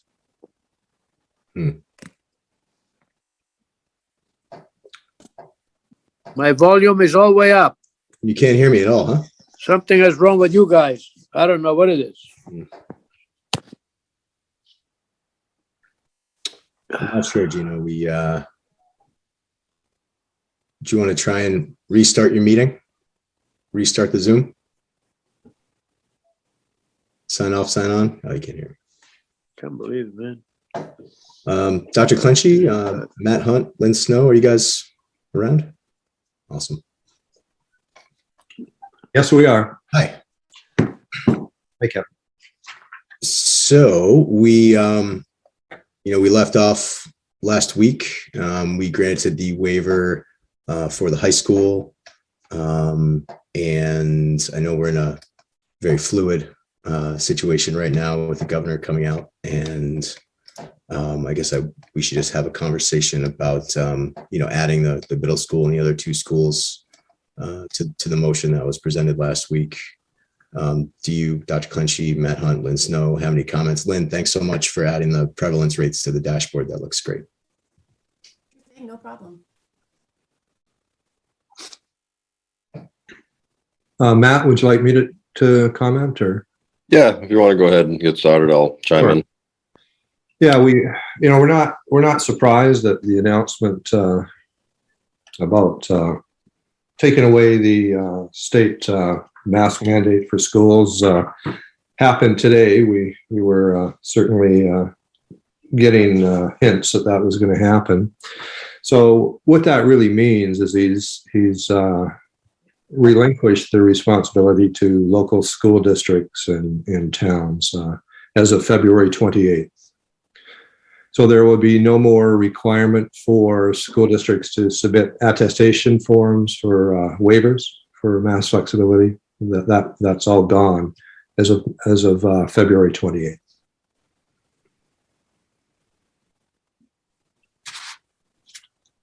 Great. And just remind us of the vaccination rates at all the buildings. Boy, I have a lot of data with me in front of me tonight. They're up in the high 80s at this point in time for the middle school and high school. We haven't calculated the vaccination rates for Russell Street and Chickaline yet. So really waiting for that Vax clinic on the 28th to occur, and then we'll go in and do the calculations. All right. Board member comments, Mike? This is a question of, are you going to be continuing the testing regimes that you currently are operating? At this point in time, we're we are just rolling out the take-home rapid antigen tests. So we have thousands of tests that we're storing, and so yes, that's our intention. No. What I'm asking is post February 28th. Are you going to continue this? And the reason I'm interested in this is that I'm interested if you happen to be one of the places that are, shall we say, reliable and testing is really worthwhile in your setting for any number of reasons. The interest that I have in it, or that I think this board would have in it, far beyond the obvious thing about safety for everybody in there, is basically as another indicator, an early indicator, late indicator of where things really stand in town, because you're actually measuring, as it were, as opposed to what the state's doing, which is obscured. Yeah, I mean, that's a good point. The state at this point in time, or DESI more correctly, says that they encourage one or the other or both. So a district could elect to just send home rapid tests, or elect to do pooled testing, or do both. And the other option is not do anything. But at this point in time, personally, I'm a fan of testing. I mean, we're just getting out of the woods, so to speak, right now, and we certainly want to give it some time to make sure that we have good data to look at. We don't want to be blindsided by anything as we move forward. Yeah, that's one of the, if you heard the discussion I briefly had with Katrina, I've already moved on weeks ago to the next steps of normalcy. So I'm interested in sensible, basically early signals that tell us not so much what's, it's going to be obvious what's going on the ground. I'm talking about early indicators, so that we can all provide education and information. All the tools that she pointed there are there for people to use on their own. At this point, nobody should have to be told what to do, or it's pretty straightforward what you do to protect yourself. It just, basically it's information about how much attention you should give it, and every little bit helps. For sure, and we're so fortunate to have this opportunity to have pooled testing and take home rapid tests. I mean, we were wanting that for a long time, and it finally happened. So we're still excited about that. Could I just add one comment? Right now, the DESI program is will bring us up until April vacation. And we would plan to extend it if DESI extends it. But right now, the at-home test program goes until April vacation. There's been no communication about discontinuing the pool testing program. Okay, fantastic. Okay, it's good. I hope you can see fit to continue it for obvious reasons, quite aside from what I've had in mind. Any other board member questions or comments? Matt, Dan? Dan, go ahead. Couple of quick questions. Certainly, I listened to the governor's and commissioner's presentation today. So I thought at our last meeting that you said the DESI waiver request for LMS had gone through. Was that true? That's correct. I said, Lynn shaking her head. Okay, awesome. And I know you, and I know you have not requested for Shaker Lane or Russell Street yet. That's correct. Correct. Okay. It sounded like today the commissioner was saying that under the circumstances with the February 28th date, they would no longer be processing any waiver request, because at this point, by the time they got it processed, it's a moot point to process waiver request if they're not already in and approved, since they're going to be non-existent as of the 28th of February. Yeah, that's. Did you guys hear the same thing? Okay. Yeah, they're not accepting them anymore as of today. So right. Yeah. Okay. Nope. I just want to make sure we're all on the same page, just as we're looking at the request. So therefore, Shaker Lane and Russell Street, including that requirement, if that's in it, is no longer applicable because it's no longer exists. So that the DESI waiver. A kind of a question for the chair: is the discussion tonight potentially moot based on Friday global meeting? Well, we don't know what's going to happen on Friday, so that's true. I think we just move forward like we were going to anyway. Matt, was that your final question, Dan? Did anything else? Matt? If I may, same kind of points. Some of it might be totally moot based upon the announcements. And you might not have much because this is fresh information, but you said you were kind of getting the inkling. What do you have a plan for how you see the rest of the school year going if all the rules are gone as DC's setting up? Well, ideally, we're all hoping that case counts continue to go down, and I mean that's the ideal situation. But we certainly want to be prepared if that's not the case. So I'm at this point in time, I'm certainly not thinking that we throw caution to the wind as we move forward. I mean, we all know that viruses mutate. We've lived that experience. So, I mean, I'm hopeful with the state doing what they did. I mean, they have a team of medical experts that they work with, and you know, we certainly have confidence in them. But at the same time, we want to make sure that we're on top of what we're doing and we don't have any surprises. But you know, spring's going to be here pretty soon. Our students will be outdoors more. Windows will be open wider. I mean, there are good things coming, and the definite decrease in our case counts is really what was predicted with Omicron. So we're right in line with what we had predicted, and we're just hoping that it continues. I guess to be more direct then, to say, without any requirements from DESE on vaccination status or anything else, we as a combined group of people said, well, we should watch a metric, we should watch the prevalence of cases in the schools, which are plummeting. Awesome, love it. I agree. Let's hope the spring keeps those at 0 or 1. Now that the ball is more in your court, would you, as the Littleton school system, say, we're going to continue to monitor prevalence on our own and potentially implement our own mask mandate if the number went above the, I believe, 4% that we talked about in our meeting? That's going to require a bigger conversation than just with me, and maybe Matt can chime in as well.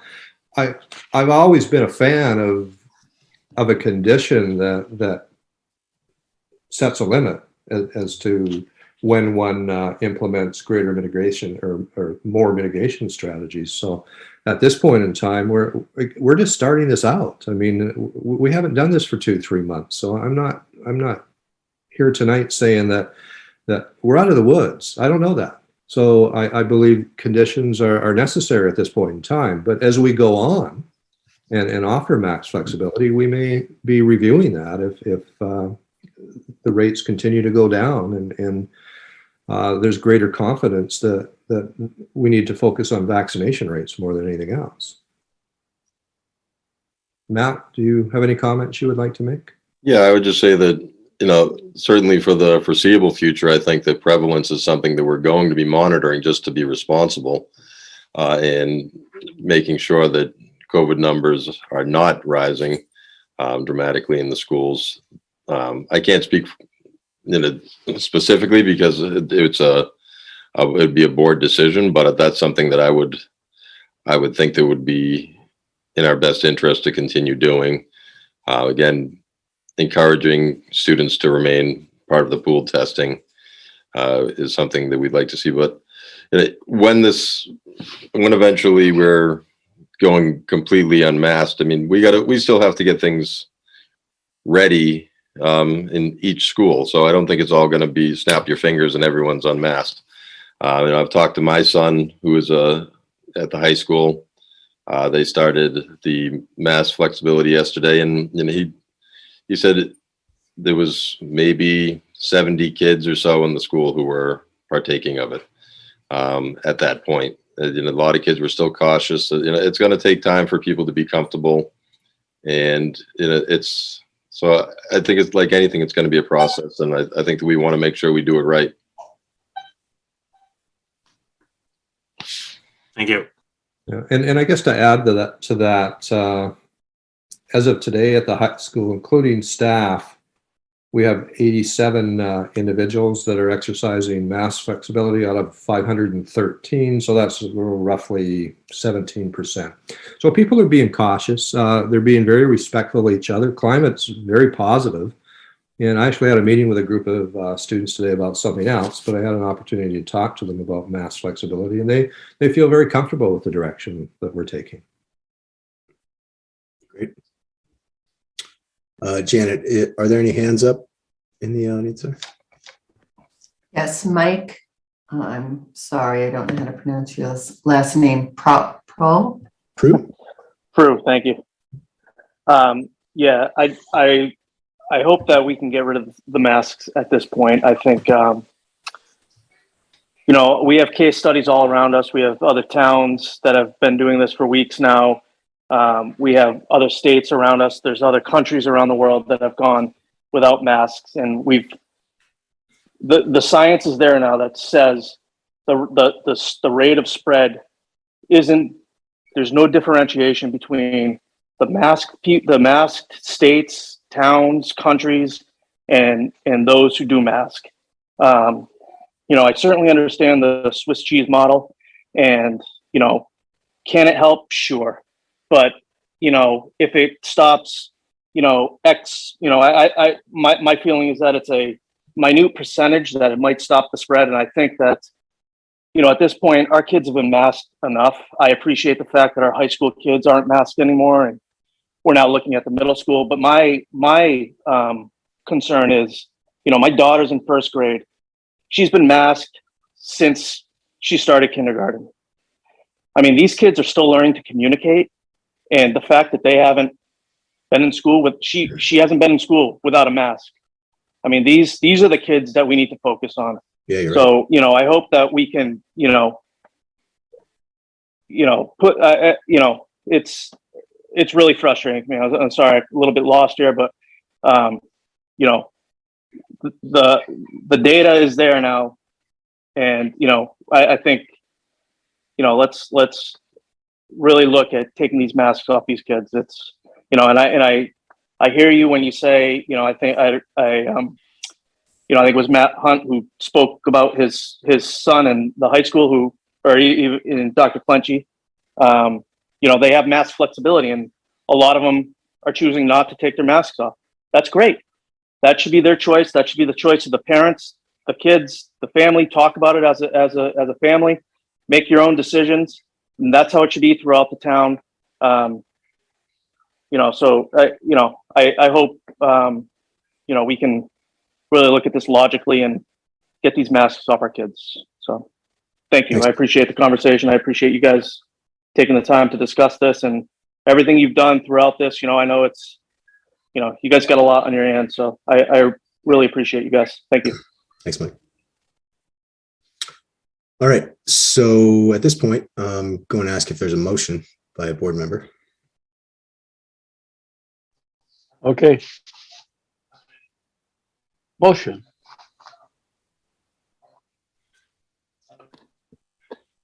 I just want some clarification before we start rolling into a text of a motion. Is it your understanding that you will no longer need a waiver or anything at all as of February 28th? Is that correct?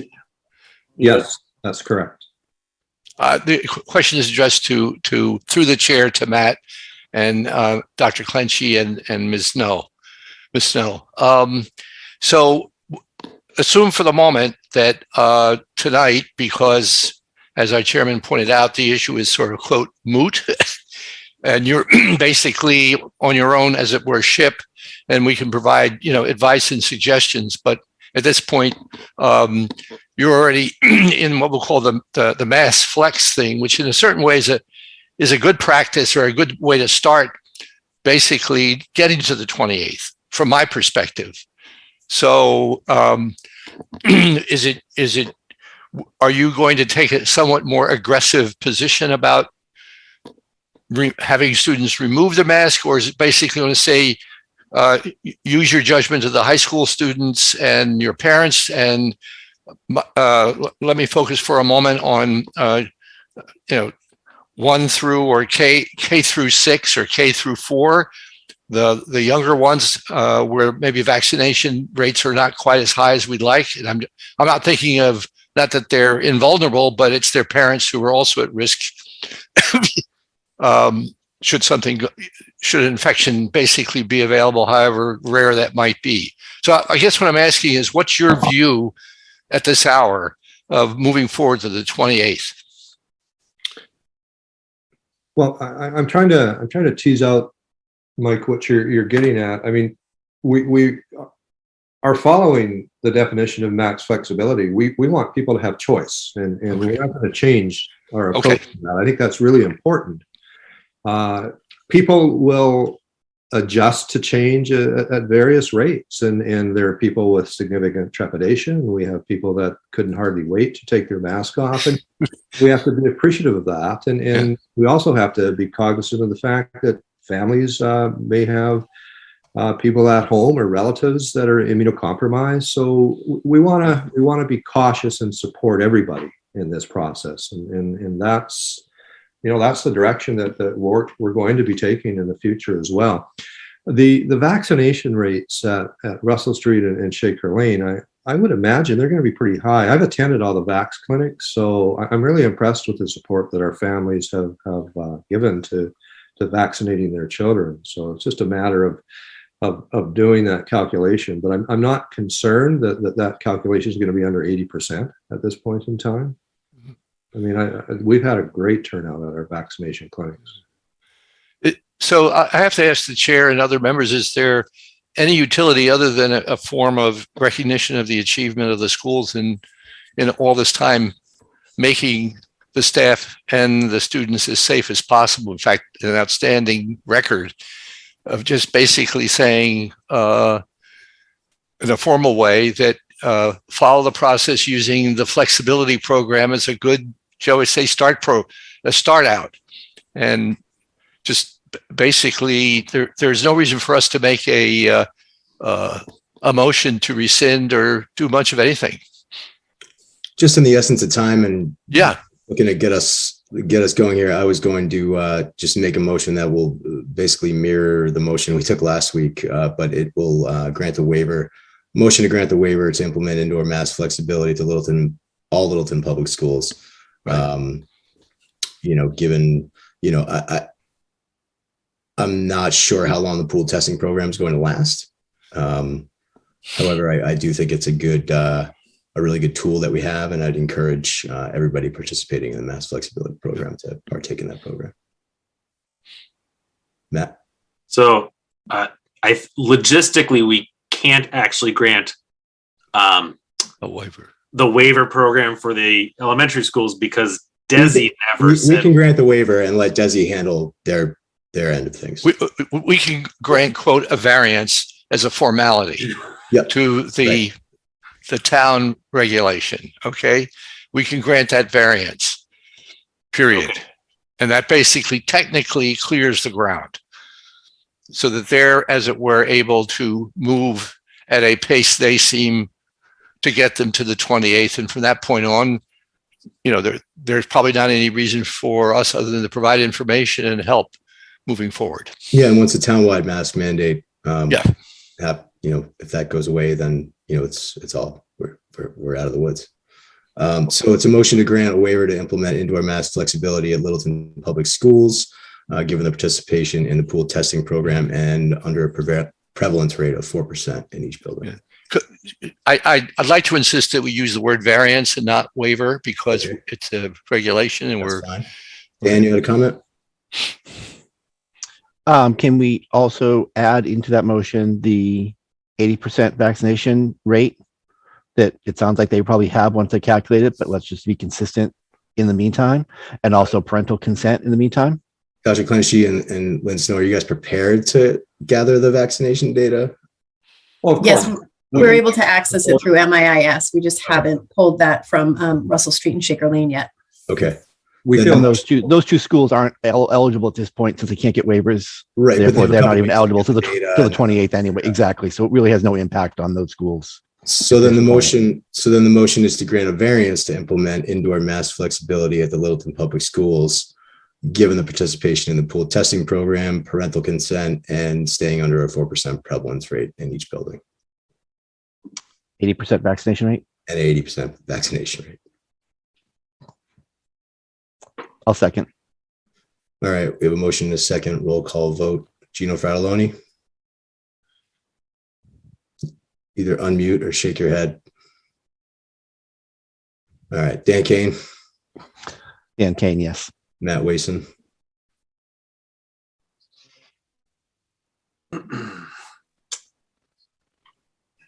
Matt Wason, no. Mike Zeldin. Mike Zeldin, yes. And Kevin Baker votes yes.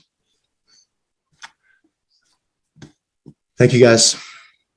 Good luck, and hopefully we'll see you soon.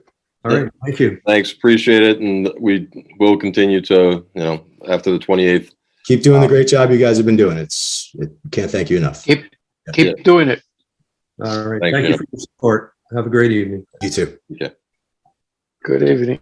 Bye-bye. So we are running a little late for our 8:15 regarding residential trash haulers. Did everyone see Jim's note on that? Yeah. So regarding recycling, he's looking into the state to get some feedback on how to address what waste haulers recycle and don't. So I guess we'll wait to hear back from him on that. And then regarding to the fees for the license, he surveyed some agents in the office, and the annual fee ranges from $150 to $250. He's in the process of gathering sample license applications for us to review. I would like to make a note that we, in regard to the fees, we at our next meeting discuss an upgraded fee schedule for the residential trash holders, not only the residential trash holders, but sort of an umbrella townwide fee schedule for all of the services the Board of Health provides moving forward. Yes, Mike. By next meeting, you don't mean Friday's meeting. You mean Sorry, another February meeting. 23rd. Yeah. Yes. Okay. Thank. So if that's all right with everybody, Janet, could you please put that on our agenda to just go over the fee schedule for all services rendered by the Littleton Board of Health?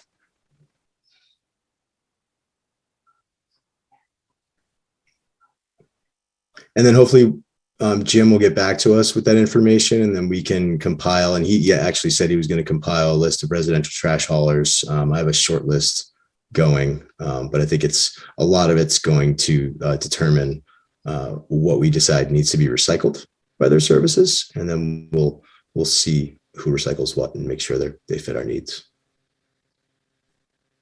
Any comments, questions, Dan?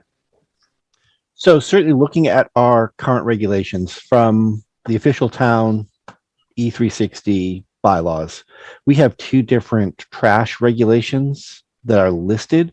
We have a refuse disposal regulation and a solid waste disposal regulation. The refuse disposal is actually blank. It was not available at the time of posting, which my guess means it probably has never actually been adequately promulgated. The solid waste piece, section 220, chapter 222, section 2 has the purposes of this regulation is to protect residents, businesses, and the environment within the town of Littleton from noise. Excuse me, I take it back. Caused by dumpsters. That's right. The last side is basically protect the town from noise, odors, insects, birds, scavengers, discharges, and other nuisances caused by dumpsters. So the purpose of the solid waste regulation is around dumpsters. Yeah. So it does talk about municipal or residential stuff, but the purpose of the regulation is around dumpsters, and the regulation in general is relatively light. That I think this regulation, if we're going to try to apply it with actually enforcing our licensure requirement, probably needs to be built out to make sure that it actually meets the needs of the town and the board to protect the residents. I don't think this probably is adequate. Looking at some other towns around us, their waste hauler regulations are much more thorough and inclusive. This is pretty light. So I think before we hit what our fee schedule is and how do we license, we actually need to look at what the regulation is so we can make sure that we're licensing appropriately. Okay, which do you have a proposal for a set of regulations in regards to, so you're thinking combine commercial and residential waste into one set of regulations? Or we develop from scratch a separate residential waste hauler regulation, propose it, post it, public hearing on it, post it so it's if it passes the will of the board, then post it so it actually becomes regulation, and then do that. Either or, but currently I'm not sure our current regulation adequately addresses in its language residential, which I think is probably the prompt for a lot of this discussion. Yeah, you're right. While some of it is there, it really is based, it presents and it says right in its purpose, it's around dumpsters. So I'm not sure if this really is adequate. And certainly the piece around compliant with recycling and those pieces, and none of that language is here. So I don't want to jump ahead and say we're going to start licensing folks and expecting them to meet a regulation that really doesn't meet the town's needs. And certainly if we're talking residential, where there's no real discussion of residential expectations for a licensed hauler. So the regulations that Jim had sent over that start off with, the Littleton Board of Health acting under the authority, Chapter 111, Section 31 and 122 of the Massachusetts General Law, that set of regulations you think is insufficient? And well, as I say, the authority is what you just read, but the purpose is what I just read. It's protect it from caused by dumpsters. So obviously our scope is dumpsters are critically important, but probably not the most significant issue around waste haulers presenting to our community at the moment. Okay. And I do not see any significant direction around residential. Yeah. Okay. I mean, our headers are dumpster requirements, haul contract requirements, enforcement, inspection, fees, variances, and severability. Okay. So I think if you haven't had a chance to review the regs that are currently in place and in effect, we should probably review them and really go through this reg, particularly either build it out or look at a residential piece and probably review all of our, do a working meeting and review all of our regulations and see where we are. Well, why don't I try and put something together just for everybody to look at, and we can all work on it together. And then I don't know if it'll be ready for our February 23rd meeting, but hopefully we can get the ball rolling and have something to have a meeting about at that time. That sound like a plan? Kevin, will that be a discussion or a public hearing then? We might as well just make it a public hearing. So if we want to do something, we can do something. All right. So 8:30 discussion, health agent job description, which is now the proposed public health coordinator / officer job description. Did everybody have a chance to review that? And is Mr. Mullen still here?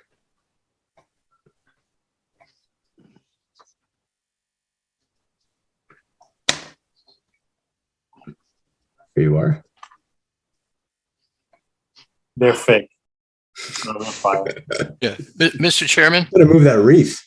Yeah, Mr. Chairman. Before we put on the Nespel, Mr. Mullen, I was just wondering if there are any comments from board members themselves, because this draft basically hasn't significantly changed except here and there for the last several meetings.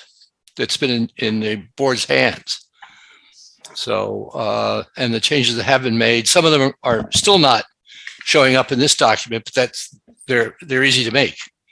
But I'm just wondering, is there anyone other than, I think, Matt and Ed Mullen and myself who've spent time personally with the text from time to time?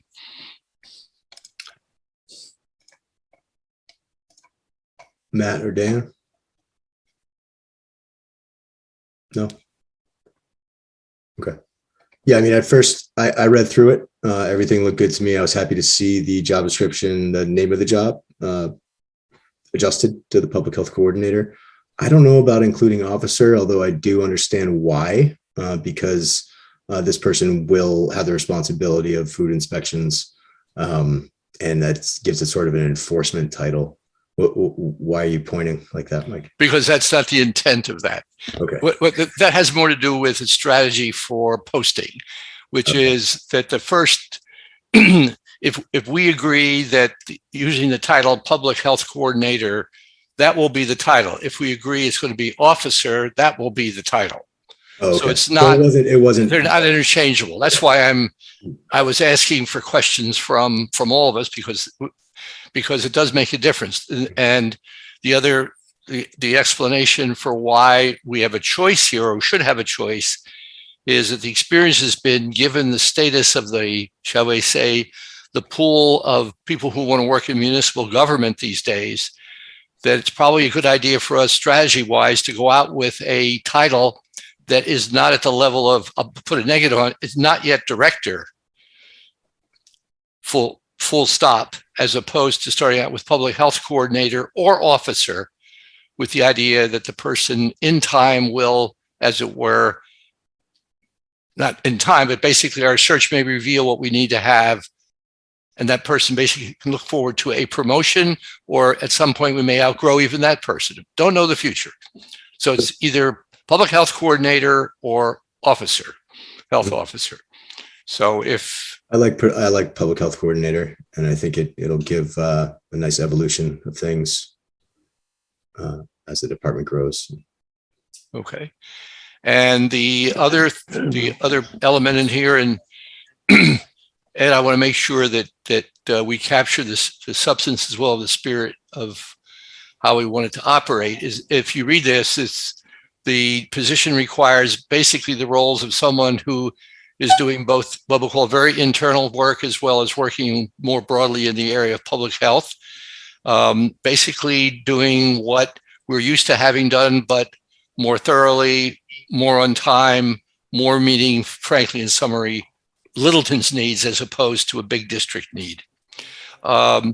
And the very first element here is acts as a staff liaison and directly reports, should be reversed, reports to the Board of Health and acts as a staff liaison. And I want to make clear that if it isn't here, that we'll have to enter into some sort of a memorandum of agreement that facilitates the ability of the land use office to basically to make sure that and to provide the level of service necessary that we're going to be paying for when we hire this person, and to provide what we'll call the day-to-day reporting and not so much reporting, but monitoring and assessing, so that the Board of Health could be kept up to date on the adherence of the hire to fulfill the tasks. So we need to have that constructed, that memorandum of understanding that allows this to occur. And the rationale for this is that it has been noted over and over again, and I have noticed it, not noticed it, but suffered as a result of it, is that boards in town, basically, it's probably not a good idea for them to assume sole supervisory roles for basically what I'll call nearly daily services for the town. It'd be a good idea to have someone who is actually basically tasks with doing the daily oversight and has some knowledge of what's going on. And I think that as the Commissioner of Land Use, Ed's in a position to do that for us. We just have to construct that memorandum of understanding to make sure that we're in adherence with the regulation, which requires us basically to be, frankly, we're the folks to whom the public health coordinator, regardless of the title, is going to report. I hope that's clear. So that's not stated here, but everything else in here pretty well describes what we have in mind and have described in previous meetings, in my view. Yeah, the only other note that I would make is the last bullet point serves within the land use. I would just say serves the land use and buildings department and coordinates with other departments such as police, fire. I would just take out the word within. Why? I mean, serves within, I'm not quite sure what that. boy.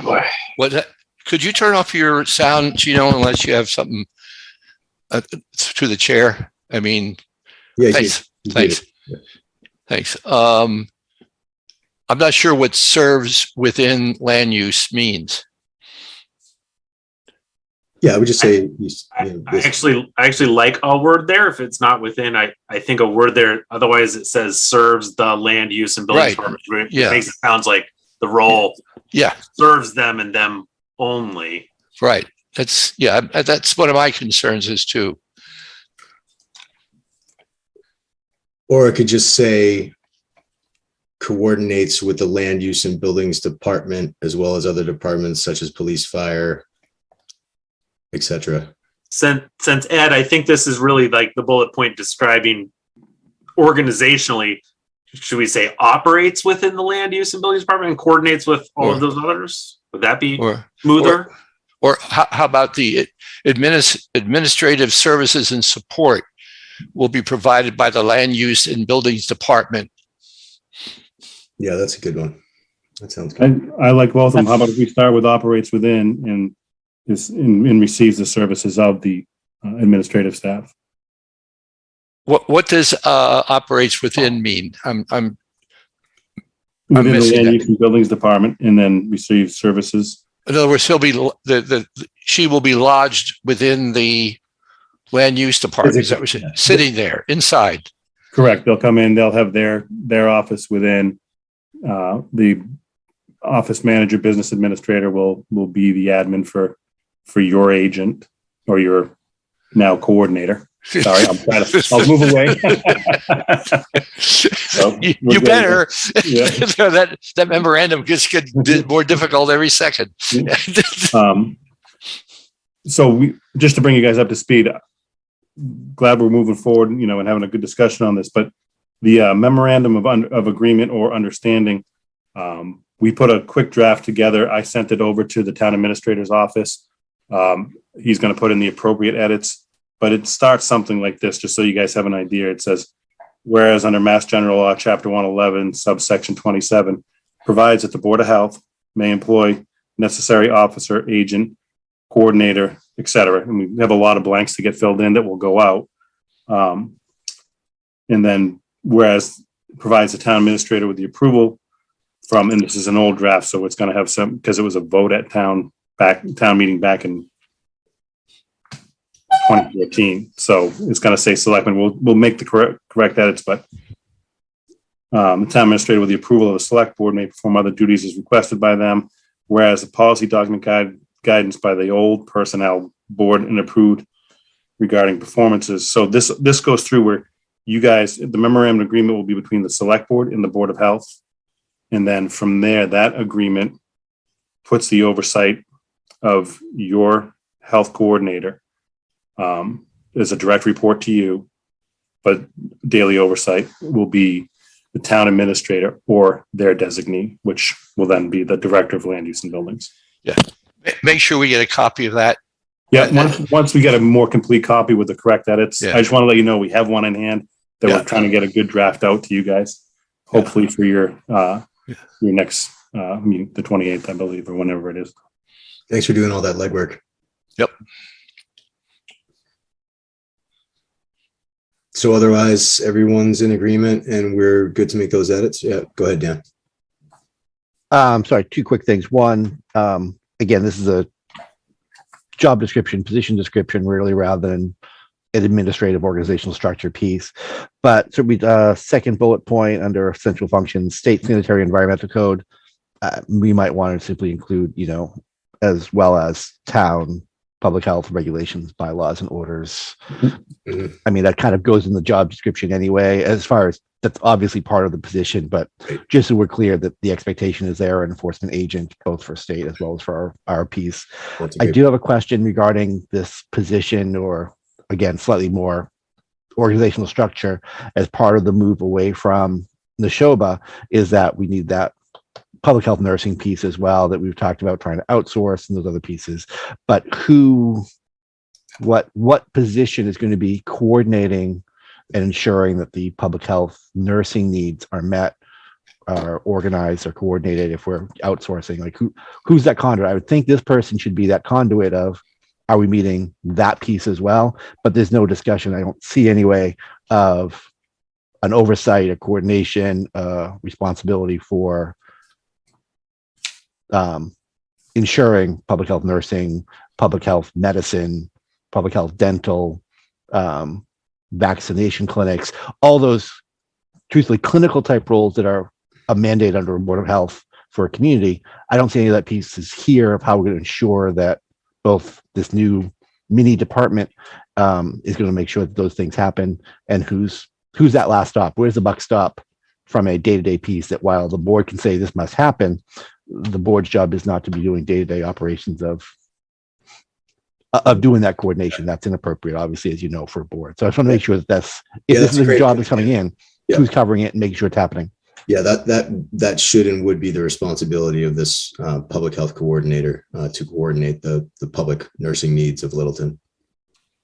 I think it's a great point. I'll make sure it gets added in and send it to you guys for edit.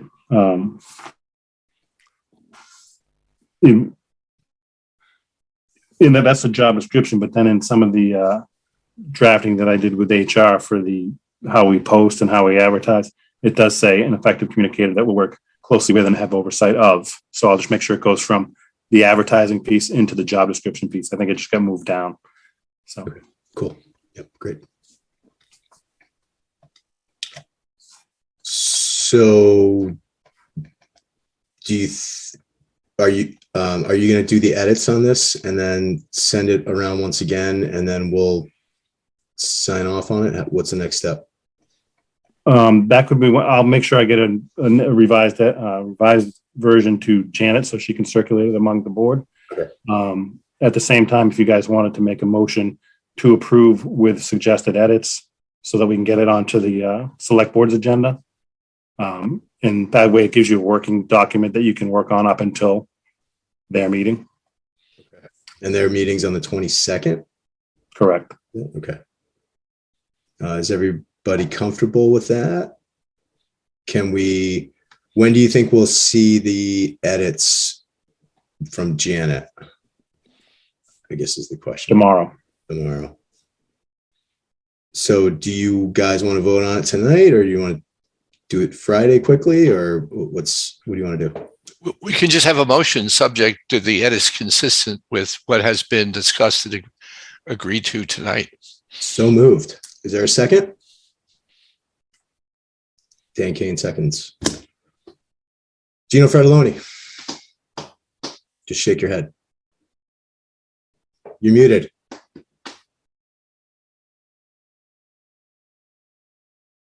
We just wait. Instead of make the motion today, we just wait until we get everything from Ed Muller. You got everything. So we can read it. Yeah, we're gonna motion to. That's what the motion says. The motion says, yeah. So It's okay with you, Ed? We don't care. Roll call vote, Gino. Gino Fratelloni. I like to hear Mike laughing. That's nice. As long as he's happy. The question is, let's wait until everything is done in writing. If Yes, not, no motion. I will not make a motion. I will not make a yes. Right. It won't be approved until we all review the edits. Yes. It's subject to, yes. Gino, was that a yes vote or a no? I say no for this time. Dan Kane. Make Mike laugh if he wants to. Dan Kane, yes.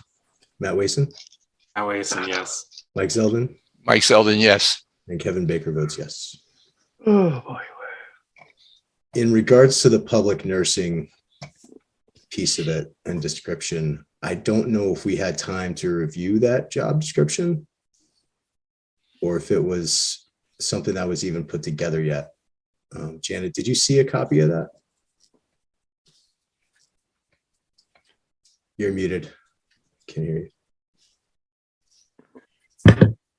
sorry. I had not seen it.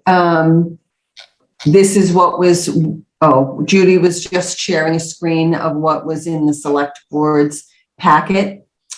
If you wanted to take some time to read that during the meeting tonight, or if you want to wait until the 23rd, it's up to you. Well, do we want to get this in the select board packet for the 22nd as well? Are we looking to get that in there so they can vote on it? In theory? In theory, yes. And I think this is one of those that is probably more important right now.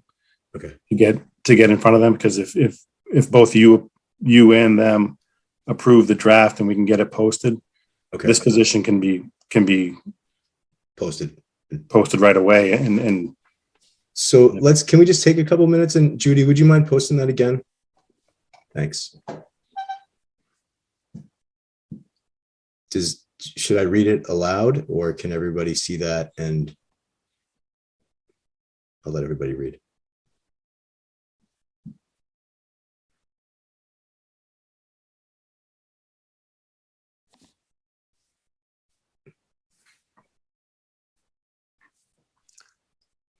Yeah, on the supervision received, you just need to change the word health agent to coordinator. Mm-hmm.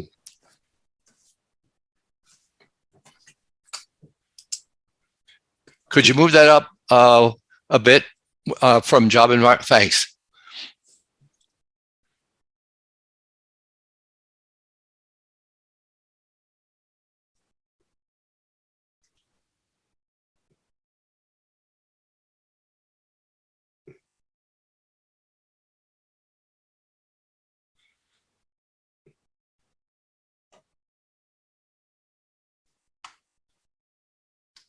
Fax machine, come on.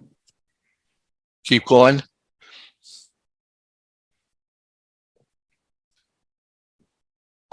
not a grade 4.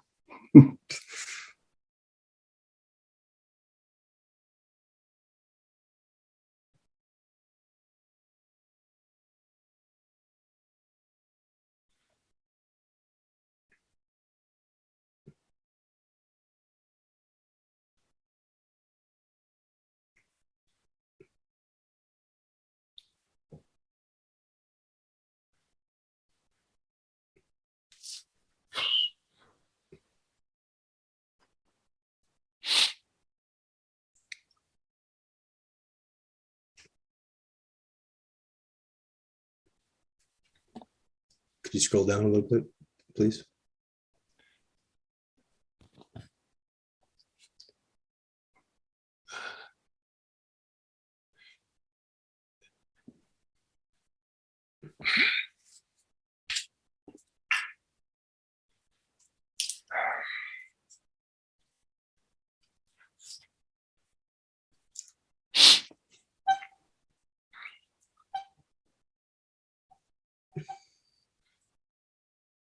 Could you scroll down a little more, please? Yeah.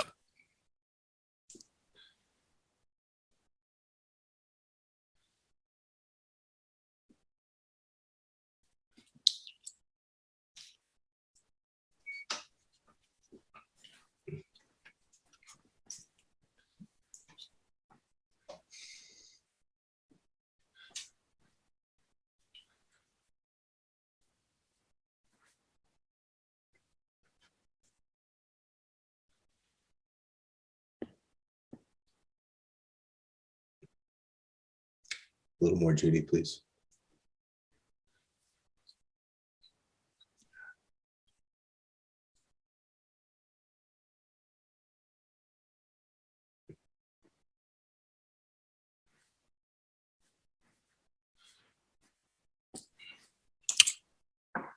I'm ready for page 4.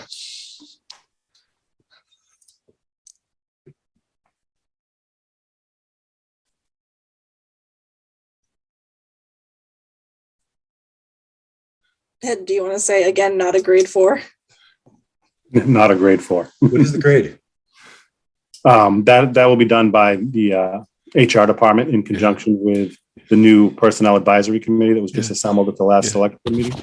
Yeah, the motor, by the way, there's a couple of things that popped up right away, but the motor skills one, by the way, the motor skills are required, especially if they're going to be handling injectables, doing blood samples, et cetera, et cetera. That does require more than what's posted there for motor skills. Something about, I mean, HR may be able to find the wording, but sometimes consistent with and expected of someone with at least a bachelor's degree and has some field experience in nursing. Mm-hmm. This is not a desk job, in other words. Right. Can you scroll down? That's it. Okay. Just a couple of quick questions because I couldn't help it there.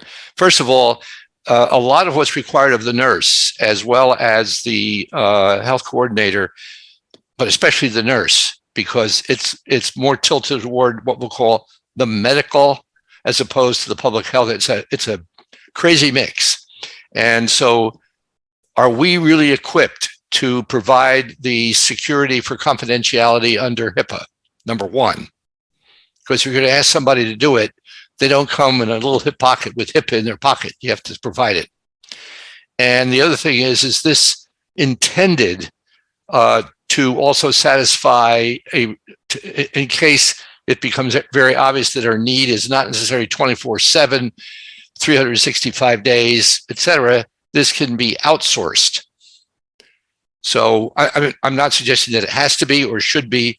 It could very well be that's where we need to start. Because as we know from past experience, for example, dental services are not going to be, they're not going to be affordable for us to offer because of a whole bunch of, shall we say, both logistic as well as financial limitations. So basically it's going to be straight nursing, sort of a kind of VPN. And this was actually the job grading sheet. Was this what is intended to be used as the job description as well? This is not the job grading sheet. This is actually the format that Littleton uses for the job description. When we were pulling it together, obviously old edits from other job descriptions pop up, and when you hit print, you're like, oh, I missed that one. Yeah, so it's not a grade for it. It will get graded by, like I said, HR along with the Personnel Advisory Committee to be to set that grade and rate. Okay. We have it in the budget. We have it in the budget now. One of the things in discussion with the town administrator's office and with Mr. Zeldin, we're looking for coverage. We want to get this implemented as soon as possible, but in that, we got to get it posted. We want to make sure that we are meeting our statutory requirements. Mm-hmm. And in that, one of the thoughts and suggestions was to look, with your recommendation to maybe continue in the SHOBA, Associated Boards of Health, with a 6-month extension in case we need them, in case we're not able to go forward and get these filled and implemented right away. It's pennies on the dollar to make that ask. And if we're able to do it, do the 6 month and then an additional 6 months, should we need them more. I know that I don't believe that Mr. Greffy would be looking to train our new hire, but they could certainly shadow and learn what are the function that Jim has done in some aspects, but also have their own ideas and their own, experiences to bring forward. So it would be an incredible opportunity for whoever steps into this role to shadow Jim, to work with him, to gain as much of the knowledge he has in his head about Littleton and our needs in our town as possible. That would be best case scenario. Couldn't agree more, Kevin. Well said. Dan or Matt, do you have any questions or comments on this job description for the public nurse? No, I think the job description is pretty thorough for the role. Again, it's a little bit of everything. I don't remember seeing contact tracing in there, although this is our first read through it. That is often kind of lands on the nurse side only because it's patient specific information and those kind of pieces. It may have been there. I'm not positive that that's not simply for COVID, but for any, foodborne illnesses and all of those things, contact tracing falls into place for, so. That would be good. I would expect that any experienced public health nurse knows that contact tracing for anything, but certainly now that with the name of COVID, everybody knows that contact tracing, it would be part of that role, but just making sure that in a larger agency, maybe not, but in a small community that would probably fall on a nurse position. My other question certainly is, we're nowhere near there yet, but kind of what would we be thinking for budgeted hours for this? I mean, certainly I can't imagine that we could afford a 40-hour nurse, and in real practice, we probably don't need a 40-hour nurse for our 10,141 residents. Right. What I've heard is we only use like minimal nursing services from Neshoba right now. But Ed, what do you know? Yeah, so I think it's going to be an hourly rate, and it's going to be something that the health coordinator will, present ideas and programs to the public health nurse. And as those programs are developed and then put on, the public health nurse would be working those hours. So we're, it could be 2-3 weeks where the public health nurse isn't needed. And then we have a clinic, it's a 10-12 hour day, to, then record keeping and, so the next day they're back in, following up. And so it's an all over the place, but we're using the same line item budget that Neshoba gets paid now, which I think is $11,000 for nursing services. So that would be the budgeted number, and try to stay within that. But yeah, I just like to point out, and I'm with you all the way on this.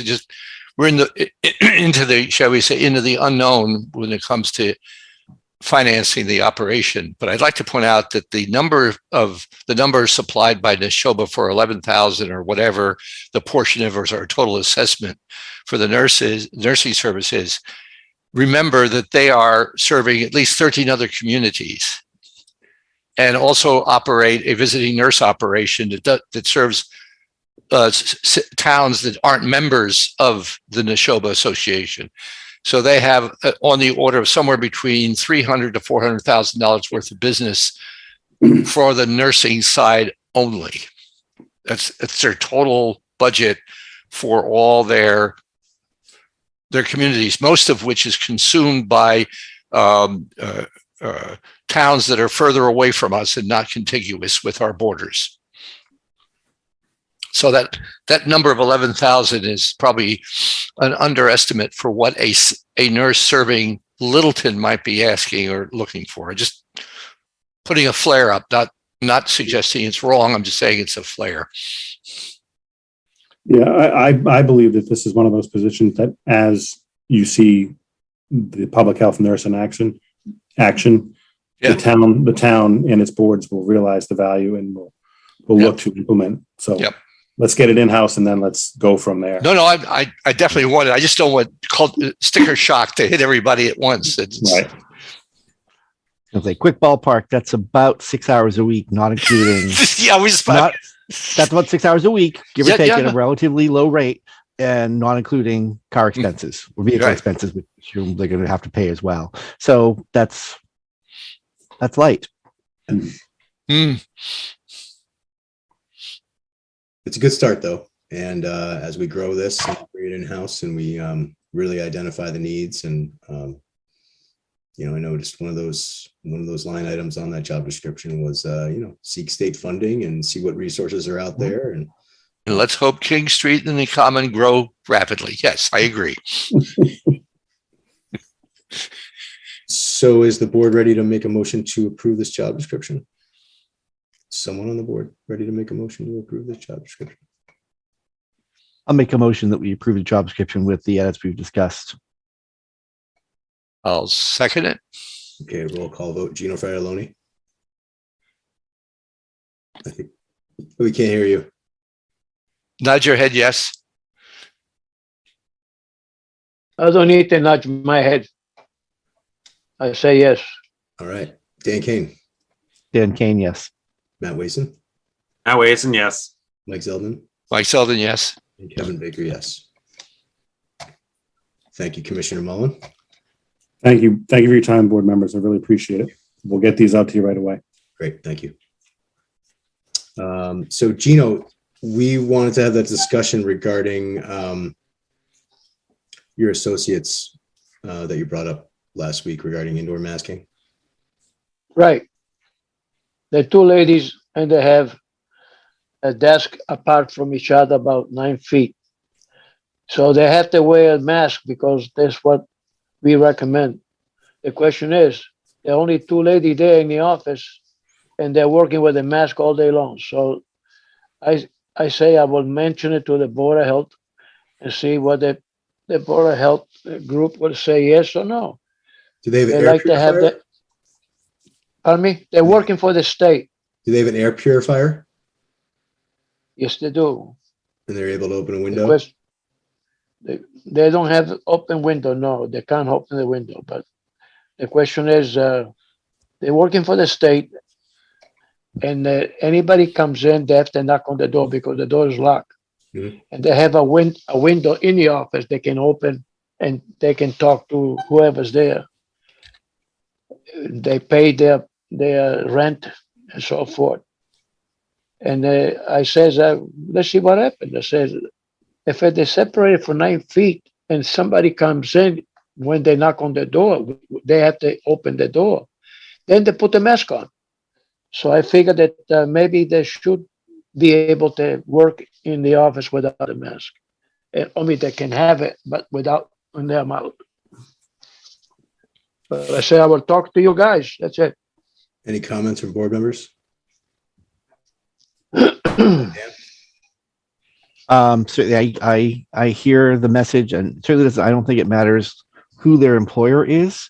The town has a They're working. townwide They're indoor, working for the state. but that's irrelevant, really, Gino. At this point, that we have a indoor mask regulation, that they are inside a closed space with another person. I think as a public board, I think we need to follow our own regulation and reinforce that that is the currently stated regulation, is that indoors Well, with other eventually, people, not if you're alone going to get with the kids from school not aware. Pardon me? I can't hear what you said. I was just saying that right now we have a regulation in place that it's pretty clear. They're in a municipal building with other people in the same room. I mean, I think it's pretty clear what the expectation is as far as the regulation. Yeah, if they had their own office and they could close the door, then you could take your mask off. But since they're together, I believe they would have to be masked. And if it's helpful to you, Gino, you can also make it clear, and Matt can weigh in, because I think he's actually worked. I'm familiar with what goes on in small and large laboratories. He probably knows more about medical offices and facilities that are not automatically filled with virus. But the point is that once a person with unknown issues, in other words, they could be healthy as someone comes in, they put their mask on, that's great. But however, the virus, since they don't have a window open, and are you sure they have an air filtration system either sitting on the floor with They them? do. All right. It takes about, for an air filtration system, depending if it fits the room, it takes anything between 15 to 30 minutes for the air to recirculate when you add another person into that room. So in other words, when someone comes in, masked or not, we don't know their status, whatever it is, they should have their masks on and keep them on for at least 15 to 20 minutes after the person leaves to give a chance for the room to clear. Otherwise, and the other question, which is none of our business, except if any of them, either of the workers are over the age of 50 or 60, they should be especially cautious and think 3 or 4 times before removing taking their mask off, even with each other. And even if they're vaccinated. I'll mention it that they should keep the mask. If there's very few people goes in there. When I go in there, I got my mask, and I've been vaccinated 4 times for crying out loud. Okay, I'm not sick. I make you probably sick, but I don't feel that I'm sick. The question is, they they work all day with a mask in their face. And I think is even if you go in the office of the town hall, the lady don't have a mask, and they're not in touch with anybody. They're so far away from each other. So I don't know if you heard, I don't know if you heard Dan or me. We're not suggesting, they have to use a certain amount of, we're not there to police them.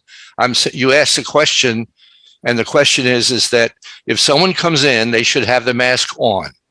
When that new person leaves, or the people I'll leave, let them know 15 minutes. they should keep their mask. mask on and let the filtration system. I mean, they're in a windowless room. Is that what you're telling me? Right. It's a big, it's a sort of like a regular room that you probably have an office. You know what I mean? They have stuff there, and do they have windows apart? Do they have windows? They have the only window they open is the one in the office. When somebody comes in, then instead of to go inside the office, they say, I have a check for my rent, and they pay through the window. They don't come inside. I'm talking about a window that you open to the outdoors. No, they don't. Right. The window is only internal. Well, because it's a little hall. I think you have the recommendation of the board based on the mask mandate that's in place, but we are going to meet on Friday at 5:00. Before we adjourn, I just wanted to ask for any correspondence, public input. Are there any hands raised, Janet? We already did the minutes. Any board member updates or comments at this point? I just want to, go ahead, Dan. I was going to say, it's pretty late, so I'm not sure how many people are still watching out there, but this is Burn Awareness Week. So as you're out there, please be careful and thoughtful using candles. Mr. Commissioner Mullen would thank you for letting us know those are fake candles behind you with a wreath above them. We always want to be thoughtful, and certainly with the population, loose clothes around stoves, hot beverages. It's wintertime, hot chocolate, hot coffee, easy to get spilled for both adults and kids. Just be thoughtful that burn injuries happen all the time very easily, particularly scalds, very, very bad. So please just be thoughtful. Thank you. All that's left is a motion to adjourn. Kevin, if you could, how would you like me to proceed with the tool that I talked briefly with you about? Oh, I think that would be an excellent thing to bring up at our, well, you should present that right now while we're. I mean, I know it's late, so should I show it briefly and email it to Janet for internal consumption? Yeah, why don't you do that? Could you share your screen? I think I could. This will be a good preface to our meeting on Friday. And something that Mike was alluding to regarding wastewater, COVID levels, leading indicators. It's actually a very well thought out rubric as to that can guide decisions down the road. So I'll keep this as brief as quick as possible. At the last meeting, I talked about planting the seed for us to have some tool that we could use to improve our transparency, improve communication with the community, and also help us stay on a similar page to help guide decisions about infectious agents, COVID, whatever it might be. So this is an early draft of something I put together it's a one pager to say, here are key metrics that we feel are the most impactful and should be keeping a close eye on to help guide us to say, when should we be talking about putting measures in place? When should we be worried about something? I included a lot of stuff that we already look at, but ideally these are all data sources that we can actually obtain. So they're bucketed out into a health and safety category, which has ICU bed access, for example. We have access to that data from the state. It has bed access. I think we could debate as to whether overall bed access is more important to monitor or or specific COVID hospitalizations, because that would be a more dynamic number potentially, and you might see a peak, something going up faster. And then after talking with Mike a little bit, I put in town staffing. So effectively, it should be a red flag for our community if a lot of our town workers are ill. If they can't be performing their jobs, I think that would be a sign that maybe the community needs to adopt some measures to help out. Going next is just kind of town data. We've talked about being up to date on your vaccinations and boosters. If we can get that data continually, that's awesome. Right now, test positivity is in here simply because there aren't, I know it's not the perfect number, but Katrina talked about we're kind of at that just over 10%, so it's probably a lot more. But we need to have something here about just the community COVID rate or infectious agent rate. And then after some discussion, I added that public school prevalence. As Mike alluded to earlier, if the public schools are doing a lot of testing, that is really valuable data for us as a community, because I don't think there's anywhere else, any group of people that is tested that much, that often, that can be a red flag for us. So if they were to continue testing, I think that would be a great metric to monitor. And then lastly, there is that wastewater, which again, it's one of the only leading metrics that we could possibly put on here that we have access to right now. And then lastly, a community section, I thought we should call out somehow that of our 6 directly adjacent towns, if they are feeling the burden and need to put measures in place, we should consider that. I would not want to be the community that everybody else is looking at going, well, we're all doing something. Why isn't Littleton doing something? So I thought, let's start that kind of behavior, and maybe they would also reciprocate that at some point. And then similarly statewide, just more as a call out. I mean, if the state mandates something, obviously we're going to be mandated to that. This is just a created scoring, but the tool could then give us a number, a color, something to help guide us to say, okay, well then what protective measures should we be considering, discussing, et cetera. I built a list here. It does not mean I promote anything or want to do anything, but I think, again, for transparency, communication with our community, I think we should list all of our options all the time and then be able to say, okay, well, which lever would we like to pull for this particular circumstance? Yeah, it's a great idea.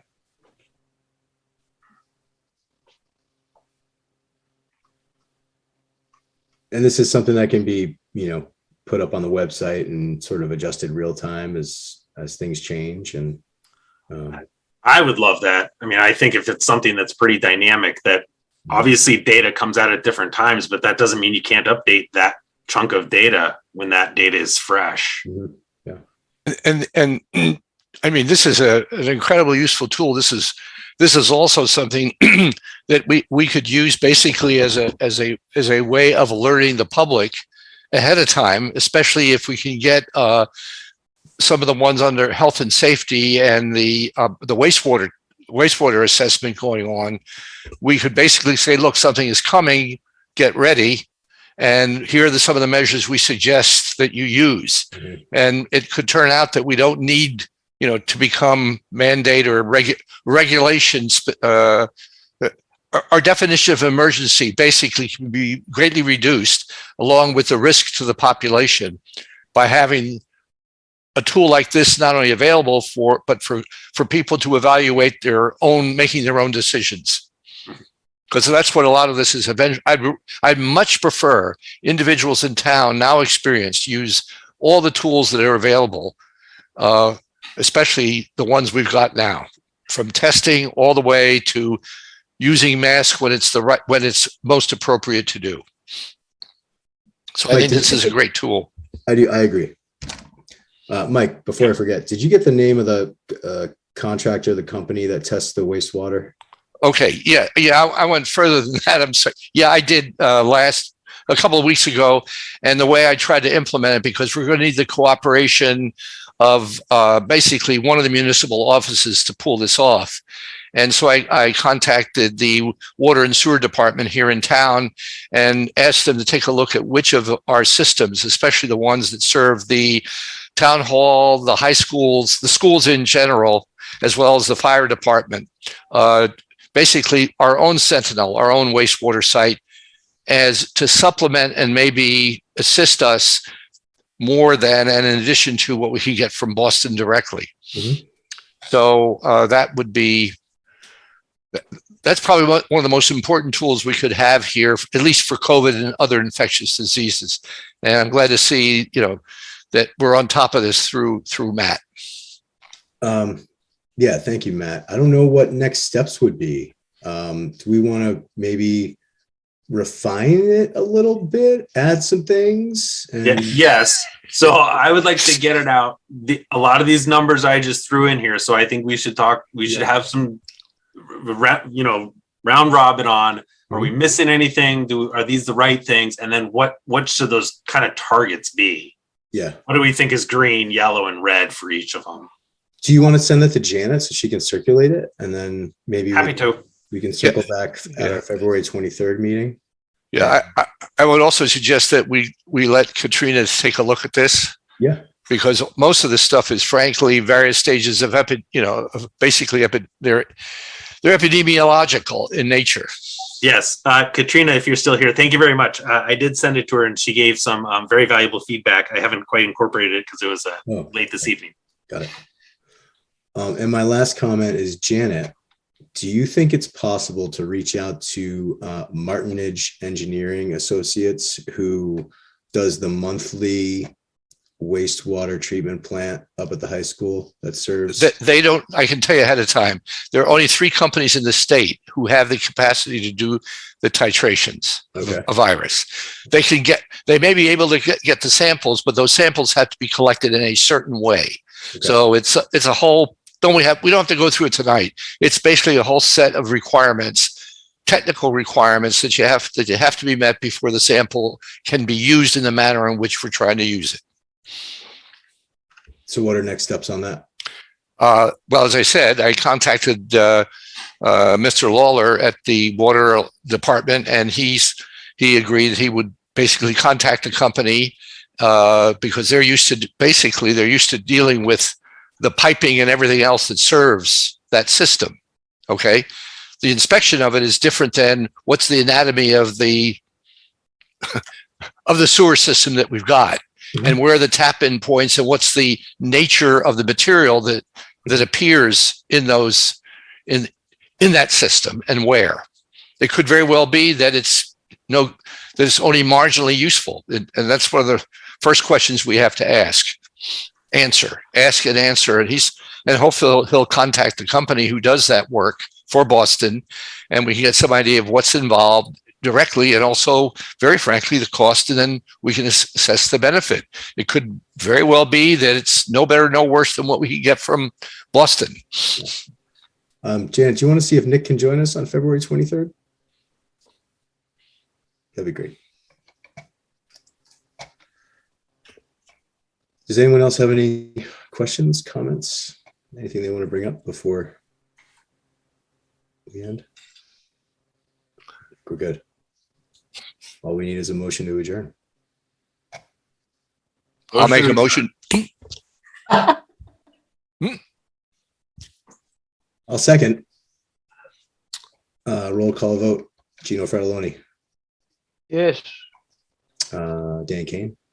Dan Kane, yes. Matt Wason. Matt Wason, yes. And Mike Selden. Oh, yes. And Kevin Baker votes yes. See you guys Friday at 5 o'clock. Thank you, Janet. Thank you, Judy. Judy, there was no rust. You did a great job. Thanks for sharing your screen too. See you guys later. Have a good night. Good night. Yep. Thanks, everyone.